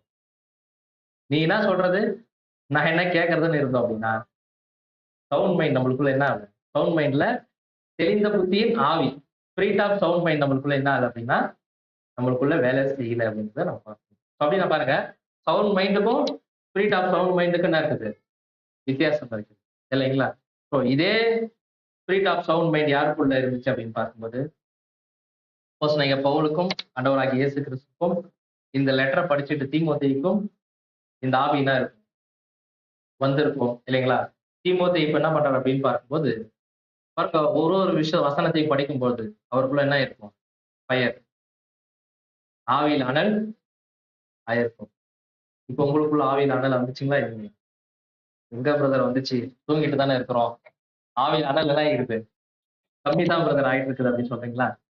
அப்படின்னா தேவன் நமக்கு பயமுள்ள ஆவியை கொடாமல் பலமும் அன்பும் தெளிந்த புத்தி உள்ள ஆவியை கொடுத்திருக்காரு. இப்ப தெளிந்த புத்தி உள்ள ஆவியில ரெண்டு விஷயம் பார்த்தோம். ஒண்ணு சவுண்ட் மைண்டுக்கும் ஸ்பிரிட் ஆஃப் சவுண்ட் மைண்டுக்கும் இருக்கக்கூடிய வித்தியாசம். சவுண்ட் மைண்ட் யாருக்கு மட்டும்தான், தேவனுக்கு, இயேசு கிறிஸ்துக்கு, மகிமையில இருக்கக்கூடிய சபைக்கு. ஒருவேளை நமக்கு அந்த மகிமையில போயிட்டோம்னா கொடுக்கப்படும். ஸ்பிரிட் ஆஃப் சவுண்ட் மைண்ட் இப்ப நம்மளுக்கு கொடுக்கப்பட்டிருக்கிறது. எதற்காக அப்படின்னா நம்ம வாழ்க்கையில எடுக்கக்கூடிய ஒவ்வொரு டிசிஷனையும் எதுக்கு யூஸ் பண்ணணும், இந்த சவுண்ட் மைண்ட் வச்சுதான் நம்ம என்ன பண்ண முடியும் அப்படின்னு பார்க்கும்போது தெளிந்த புத்தி உள்ள ஆவியை வச்சுதான் நம்ம என்ன பண்ணணும், யூஸ் பண்ணணும். அப்படின்னா இப்ப இந்த மூணுமே நம்மளுக்குள்ள இருக்குதுங்களா? பலமுள்ள ஆவி, அன்பின் ஆவி, தெளிந்த புத்தி உள்ள ஆவி இருக்குதுங்களா? இருக்குதுங்களா இல்லைங்களா? இருக்குதுங்களா? அப்படி இருந்துச்சு அப்படின்னா உங்களுக்குள்ள என்ன இருக்கக்கூடாது, ஒருவேளை பயமுள்ள ஆவி இருந்துச்சு உங்களுக்குள்ள அப்படின்னா உங்களுக்குள்ள எது இல்லை, இது அவுட். இந்த மூணுமே உங்களுக்குள்ள இல்லை. புரியுதுங்களா? அப்படின்னா இப்ப நம்ம இந்த பாடத்தினுடைய இறுதிக்கு வந்துட்டோம். இப்ப முடிவு பண்ணிக்கலாம், நம்ம நம்மளே அலையன்ஸ் பண்ணலாம். எனக்குள்ள இந்த மூணு ஆவியும் இருக்குதா? ஒருவேளை இல்ல பிரதர், இவ்வளவு நாளா என்னதான் இருக்குது என்கிட்ட, பயத்தின் ஆவி தான் பிரதர் இருக்குது அப்படின்னாக்கா இப்ப இந்த வசனத்தின் மூலமா தேவன் என்ன உணர்த்துறாரு அப்படின்னா நமக்கு பயமுள்ள ஆவியை தேவன் என்ன பண்ணல, தரல. அன்பும் பலமும் அன்பும் தெளிந்த புத்தி உள்ள ஆவி கொடுத்திருக்கிறாரு. சோ இந்த ஆவியை நம்ம எப்படி பெற்றுக்கொள்ள முடியும் அப்படின்றத மட்டும் பார்த்து முடிச்சிடணும். எப்படி பெற்றுக்கொள்ளலாம்? அதுதான். நம்ம எந்த அளவுக்கு தேவன் கிட்ட போயிட்டு அவரோட கூட ஐக்கியப்படுறோமோ, அந்த அளவுக்கு தேவன் என்ன பண்ணுவாரு? அந்த அளவுக்கு என்ன பண்ணுவாரு நமக்கு? தருவாரு. இல்லைங்களா? தேவன் கிட்டயே போகாம இது பெற்றுக்கொள்ளணும்னு நினைச்சோம் அப்படின்னா, எக்லீஷியாக்கே வராம, இந்த 3 ஸ்பிரிட் மட்டும் எனக்கு போதும் பிரதர். வீட்லயே இருந்துட்டு என்ன பண்ணிக்கிறேன் நானு? பெற்றுக்கொள்றேன்ட்டு ஒரு சிலர் நம்ம நின்னுட்டோம் அப்படின்னா, இது கிடைக்குமா? அதுதான் நம்ம ஆரம்பத்திலே பார்த்தோம். ஆவியில அனல் எங்க தான் கிடைச்சுச்சு நமக்கு? எங்க தான் கிடைக்குது? அப்படின்னா, இந்த மாதிரியான மீட்டிங்ஸ் தான். இல்லைங்களா? தேவனுடைய வார்த்தை எங்கெல்லாம் நம்மளுக்கு கொடுக்கப்படுதோ, அங்கெல்லாம் நம்ம போய் பங்கெடுக்கும்போது, ஆவியில அனல் என்ன பண்றார் தேவன்? நமக்கு தட்டி எழுப்புறாரு. இப்ப அங்க தீமோத்தேயுக்கு கம்மியா இருக்கும்போது அப்போஸ்தலன் பவுல் இந்த லெட்டர் மூலமா தட்டி எழுப்புனாரு. தைரியமா போய் ஃபேஸ் பண்ணி எல்லா விஷயத்தையும் ஜெயம் கொண்டாரு. யார்? தீமோத்தேயு. இப்ப நமக்கும் இதே வார்த்தைகள் தான் கொடுக்கப்படுது. இப்ப நாமளும் ஒருவேளை அனலும் இல்லாமல், குளிரும் இல்லாமல் வெதுவெதுப்பா இருந்தோம் அப்படின்னாக்கா, தேவன் என்ன பண்ணிட்டு நம்மள வாழ்த்தி பண்ணி போட்டுருவாரு. அப்படின்னா, ஆவியிலே அனலா இருந்து, அசதியா இராமல் ஜாக்கிரதையா இருங்கள். ஆவியிலே அனலா இருங்கள். கர்த்தருக்கென்று என்ன பண்ணுங்க? ஊழியம் செய்யுங்கன்ற வசனத்த நம்ம மைண்ட்ல கொண்டு வந்து, ஒருவேளை இந்த ஸ்பிரிட் நம்மளுக்குள்ள கம்மியா இருந்துச்சு அப்படின்னா, தேவன்ட்ட ஜெபத்துல போயிட்டு, அவர் கிட்ட நெருங்கி இந்த 3 ஆவியும் நம்ம என்ன பண்ணலாம்? பரிசுத்த ஆவி தான் ஒரே ஆவி தான். ஆனா அதனுடைய செயல்பாடுகள் 3ஆக இங்க என்ன பண்ணிக்கிறாருன்னா, நம்மளுக்கு இந்த வசனத்துல அப்போஸ்தலன் பவுல் பிரிச்சு காமிச்சிருக்கிறாரு. கம்மியா இருந்துச்சு அப்படின்னா, அவர்ட்ட போய் பெற்றுக்கொண்டு, நிறைவான அந்த ஆவியை பெற்றுக்கொண்டு, பலத்தோடும், அன்பின் ஆவியோடும், தெளிந்த புத்தியின் ஆவியோடும், இது வரக்கூடிய காலங்கள்ல நாம் செயல்பட தேவன் எனக்கும், உங்களுக்கும் வழிநடத்தி, நம்மளை வழிநடத்தி ஆசீர்வதிப்பாராக. தேவன் தாமே இந்த வார்த்தைகளை கூட ஆசீர்வதிப்பாராக. ஆமென்.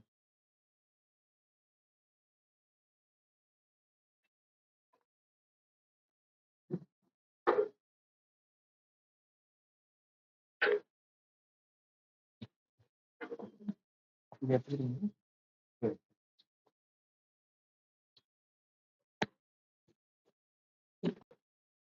கிறிஸ்துவுக்குள் அன்புக்குரிய சகோதர சகோதரிகளே, நம்ம பிதாவாகிய தேவன் இந்த நாளிலும் நம்மை கீழ்ப்படுத்துவதற்காக தேவ உபதேசங்களை கொடுத்ததற்காக, இந்த பிதாவாகிய தேவனே கர்த்தராகிய இயேசு கிறிஸ்துவின் நன்றி செலுத்துகிறேன். இந்த நாளில் சகோதரர் கொடுத்த ஒரு பாடத்தில் கொடுத்திருக்கிறோம். சகோதரர் ஆர்டிகல் கொடுத்தாரு. கொஞ்ச நாளைக்கு முன்னாடி இந்த ஆர்டிகல் நம்ம எக்லீஷியாவை பயன்படுத்திருக்கோம். இந்த ஆர்டிகல்ல சம்பந்தப்பட்ட ஒரு ஆர்டிகல் ஞாபகம் இருக்கும். எங்க படிச்சோம்?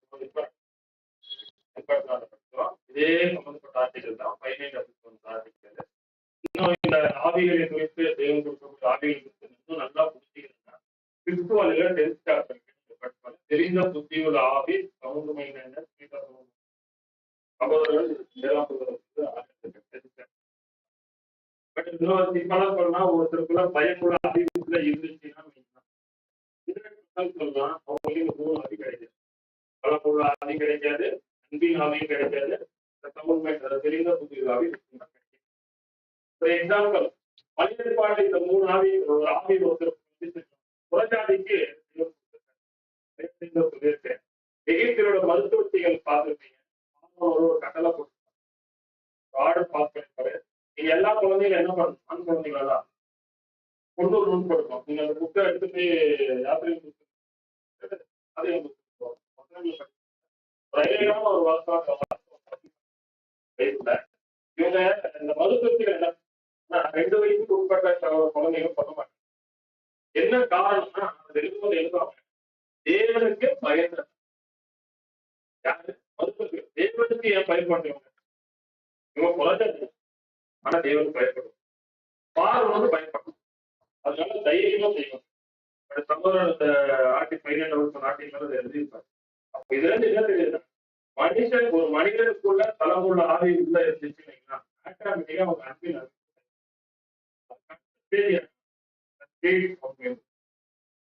கண்டிப்பா இது வரணும். இந்த பலமுள்ள ஆவி நமக்கு எப்போ கொடுத்தாருன்னா தேவன் இன்னைக்கு தேவனுக்கு நல்குணத்தாக்கு உடன்படி அதாவது முழுமையான ஞானத்தான அடையாளமா இல்ல பேசிக் நாலேஜ் இருந்துச்சு. ஆனா அப்டேட்டான விஷயங்கள் நம்ம புரிந்து கொள்வதை இந்த ஸ்பிரிட் டிசார்டர் வந்து எப்ப நடந்திருக்குன்னா முன்னாடி கூட எப்ப தேவனுக்கு உண்மையா பயந்து ஒரு விஷயத்த நான் செய்ய மாட்டேன் முடிவு எடுக்கிறோமோ, தேவன் விரும்பாத ஒரு விஷயத்தை என்னை செய்ய மாட்டேன் முடிவு எடுக்கிறோம், அர்ப்பணிக்கப்பட்ட வாழ்க்கை. அதே போல ஞானசாமி ஞானசாமி எடுத்த பிறகு கூட இந்த காரியம் செஞ்சுட்டு தான் இருப்பாங்க, தவறுகள் செஞ்சுட்டு. பட் அவங்கள ஸ்டார்ட் ஆயிடுச்சா? ஆனா நிச்சயமா இல்லை.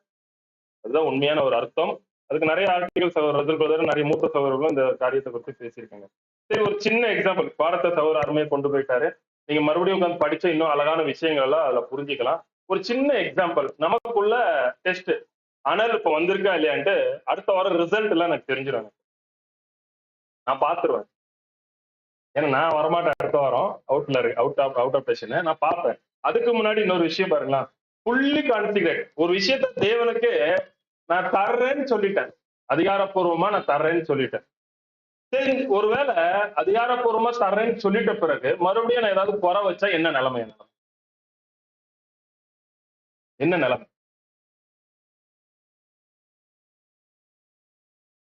பொய் சொல்றீங்க. அதான் நம்மளோட கண்டிஷன் என்ன, மரணம் தான் நம்மளுக்கு செகண்ட் டெத் தான். உண்மை அதுதான். இதுக்கு ஒரு எக்ஸாம்பிள் இருக்கு. பேதுரு விட்டு அனனியா சப்பால் என்ன பண்றாங்க, தேவன் கேட்டாரா, அதாவது எனக்கு எல்லாம் வித்து எடுத்துட்டு வந்து கொடுன்னு கேட்டாரா? வீட்டுல. ஆனா இவங்க என்ன ஒரு டிசைட் பண்ணிருந்தாங்க ஃபேமிலியை உட்காந்து, நம்ம ஃபுல்லா வித்து என்ன பண்ணலாம், தேவனோட ஊழியத்தை கொடுத்துடலாம். அதே மாதிரி நம்ம இருதயத்தை கான்சிகரேட் பண்ணும்போது என்ன நினைச்சிட்டோம்னா, முழுசா ஒப்பு கொடுத்துருந்தோம் தான் நினைக்கிறோம். ஆனா என்ன பண்ணிட்டோம், கொஞ்சம் வர்ற வழியில எக்லிஷாக்கு அங்கிருந்து வர்ற வழியில கொஞ்சம் டிசைட் பண்ணுவோம், கொஞ்ச நேரத்தை என்ன பண்ணலாம், உலகத்துக்கு செலவு பண்ணலாம்னு வச்சிருப்போம். உண்மையே இல்லையா? இந்த மாதிரி இருந்தா அனனியா சப்ராலுக்கு எந்த நிலைமையோ, தேவன் அவங்க 2ஆம் மரணத்துக்கு போறாங்களா இல்லையான்னு அது பட்டிமன்றம் இல்லைங்க, அது வேற கண்டென்ட்.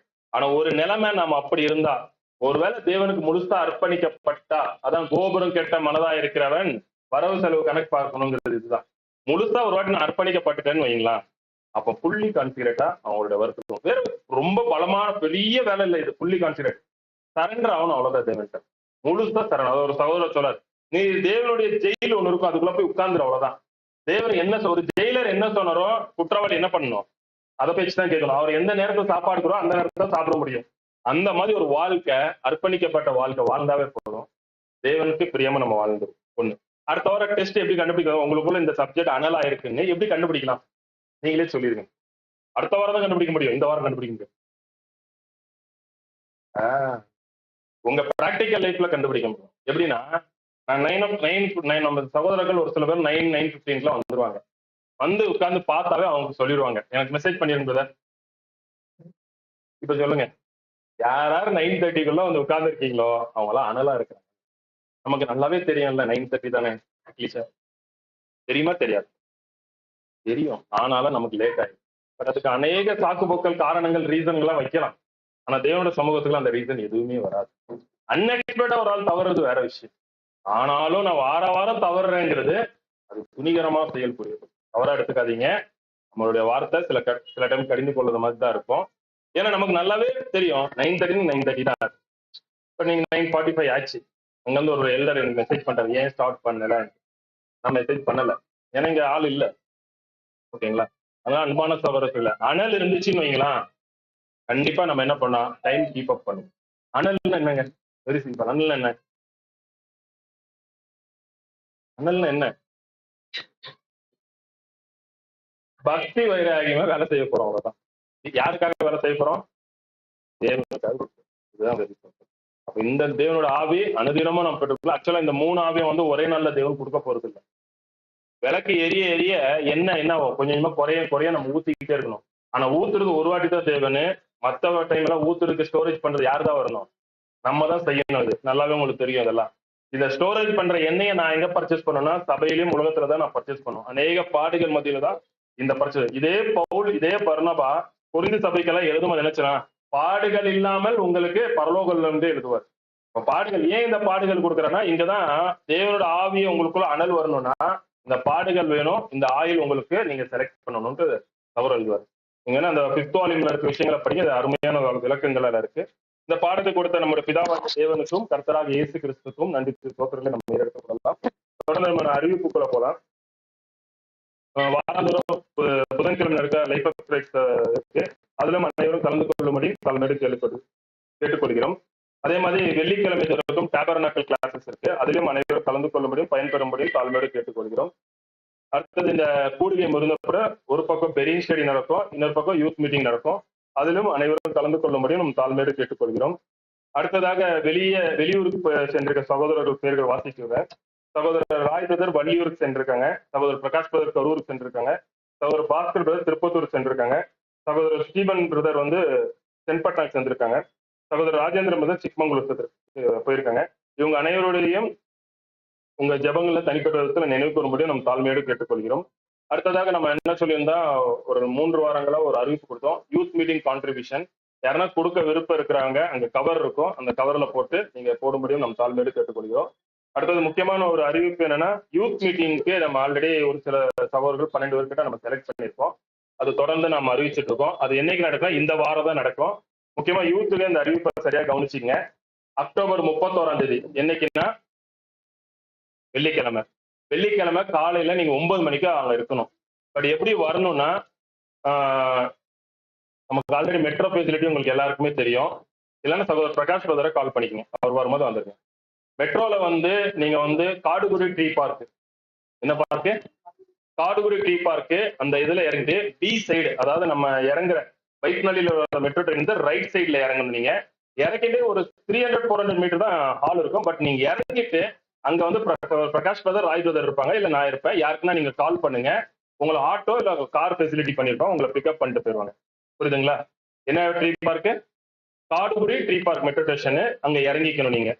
ஒண்ணு. 2வது இன்ஸ்ட்ரக்ஷன் என்னன்னா, நீங்க ஆல்ரெடி நம்ம கன்வென்ஷனுக்குலாம் போயிருக்கோம் இல்லையா, அப்படி ப்ரிப்பரா தான் வரணும். உங்களுக்கு தேவையான பேஸ்ட் ப்ரஷ் எல்லாம் எடுத்துட்டு வந்துருங்க. அன்னைக்கு நைட்டு வீட்டுக்கு வர முடியாது. என்ன பண்ணணும்? உங்களுக்கு எல்லாமே ரூம்ஸ் எல்லாம் ரெடி பண்ணியிருக்காங்க, அங்கேயே இருக்கணும். காலைல பிரேக்ஃபாஸ்ட் கூட அங்கேயே கொடுத்துருவாங்க. 31 பிரேக்ஃபாஸ்ட் அங்கேயே தான் இருக்கும். அடுத்த நாள் சனிக்கிழமை ஈவினிங் வரைக்கும் நீங்க அங்கதான் இருப்பீங்க. அதுக்கப்புறம் தான் உங்களை வெளியே அனுப்புவாங்க. ஓகேங்களா? 2. 3வது இன்னொரு விஷயம் என்னன்னா, ட்ரெஸ் கூட நீங்க எடுத்துன்னு வந்துடலாம். எத்தனை ட்ரெஸ்? ஆல்ரெடி ஒன்று போட்டுருப்போம். நைட் ட்ரெஸ் ஒரு விருப்பம் இருந்தா எடுத்துங்க. அடுத்தது காலையில சாட்டர்டேக்கான ஒரு ட்ரெஸ்க்கும் நீங்க எடுத்துட்டு வந்துருங்க. ஓகே, இதுக்கு நான் பேர் வாசிக்கிறேன், நீங்க பாத்துங்க. யாரா விட்டு இருந்தா நீங்க எனக்கு தெரியும் படிக்கும் தாழ்மையை கேட்டுக்கொள்கிறேன். நம்ம சபையில இருந்து போற சகோதரர்கள்: sister Rebecca sister, sister Saina sister, brother Amirtharaj, brother Eswar, brother Gautham Raj, brother ஜெராஸ், brother Jonas, brother Rohan, brother சாலம், brother Stephen, brother Thirukumaran, brother Samuel. ஓகேங்களா? யாரா பேர் விட்டுருக்கானா? ஓகேங்களா? வேற ஏதாவது இருந்தாலும் உங்களுக்கு சகோதரர் ராய் பிரதர், சகோதரர் பிரகாஷ் பிரதர், சகோதரர் என்கிட்ட கேட்டு நீங்க தெளிவுபடுத்தணும்னு கேட்டுக்கிறேன். காலையில 31ஆம் தேதி ஃப்ரைடே காலையில. ஓகேங்களா? 9 o'clock அங்க இருக்கும். உங்களுக்கு பிரேக்ஃபாஸ்ட் எல்லாம் அங்கேயே இருக்கும். ஓகேங்களா? ஏன்னா 10 o'clock ஸ்டார்ட் பண்ணுவாங்க. அது 1 hour தான் நமக்கு பிரேக்ஃபாஸ்ட் டைம் இருக்கும். ஓகே. அடுத்தது இன்னொரு முக்கியமான விஷயம், சபைக்கான ஒரு அறிவிப்பு. வருகிற நவம்பர் 9ஆம் தேதி, அடுத்த வாரம் பிசினஸ் மீட்டிங் இருக்கு எக்லிஷியால. நம்ம நல்லாவே தெரியும் பிசினஸ் மீட்டிங் எதுக்கு நடத்துறோம்ட்டு. பட் இந்த எலெக்ஷன் டைம் வர்றதால, எலெக்ஷன் அடுத்த வாரத்துல இருந்து எலெக்ஷன் சப்ஜெக்ட் ஸ்டார்ட் ஆயிடும். அதனால அன்றைய தினத்துல பிசினஸ் மீட்டிங் நவம்பர் 9 வச்சிருக்காங்க. எதற்காக நம்ம பிசினஸ் மீட்டிங் வைக்கிறோம் நமக்கு தெரியும். பட் இதோடைய தாற்பயம் என்னன்னா, சபைக்கு தேவையான காரியங்களை குறித்து நீங்க பதிவு பண்ணலாம். ஒண்ணு, சபைக்கு தேவையான காரியங்கள். 2வது முக்கியமான ஒரு விஷயம், ஒருவேளை எலெக்ஷன்ல உங்களுக்கு சில விஷயங்கள் உங்களுக்கு தெரிஞ்சுக்க விருப்பம் இருக்கிறவங்க, இன்னும் சில விஷயங்கள் போன வருஷம் நடத்திருந்தோம், சில கேள்விகள் கேட்டீங்க, அதுக்கான விளக்கங்கள் நம்ம கொடுத்திருந்தோம், சில விஷயங்களும் சரி பண்ணியிருந்தோம். நம்ம அந்த மாதிரி எலெக்ஷன் சம்பந்தப்பட்ட எந்த ஒரு கேள்விகள் இல்ல எலெக்ஷன் பத்தி சில விஷயங்கள் உங்களுக்கு ஏதாவது பதிவு பண்ணணும்னாலும் அந்த பிசினஸ் மீட்டிங்ல நீங்க பயன்படுத்திக் கொள்ள முடியும். நம்ம தாழ்மையோடு கேட்டுக்கொள்ளும். புரியுதுங்களா? ஏதாவது டவுட் இருக்குங்களா? எலெக்ஷன் அடுத்த வாரத்துல ஸ்டார்ட் ஆயிடும். நவம்பர் 30ஆம் தேதி நாமினேஷன் இருக்கு. எலெக்ஷன் முன்னாடி நடக்கக்கூடிய நாமினேஷன் நவம்பர் 30ஆம் தேதி, நவம்பர் மாசம் லாஸ்ட் வீக்ல இருக்கும். அதே மாதிரி எலெக்ஷன் டிசம்பர் 7 ஃபர்ஸ்ட் வீக்ல இருக்கும் எலெக்ஷன். இது உங்க மனசுல பதிவா வச்சுங்க. எலெக்ஷன் அறிவிப்பு ஸ்டார்ட் ஆச்சு. சபையோட அட்டெண்டன்ஸ்ல கொஞ்சம் ப்ராப்பரா இருக்கும்படி நம்ம தாழ்மையோடு கேட்டுக்கொள்கிறோம். இந்த வாரத்தோட அனௌன்ஸ்மெண்ட் இவ்வளவுதான். வேற ஏதாவது சந்தேகங்கள் கேட்டு தெளிவுபடுத்திக் கொள்ளும் தாழ்மையோடு கேட்டுக்கொள்ளும். இந்த கூடிக்கைக்கு முடிவாக நம்ம எல்லோரும் இருந்து பாடல் எண் 42 ரட்சா பெருமானே யாரும் என்ற பாடலை நாம் பாடுவோம். இந்த முடிவு ஜெபத்தை சகோதரர் சுரேஷ் பிரதர் நடத்தி கொடுக்க முடியும். நம் தாழ்மையோடு கேட்டுக்கொள்வோம்.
ஜெபம் செய்வோம்.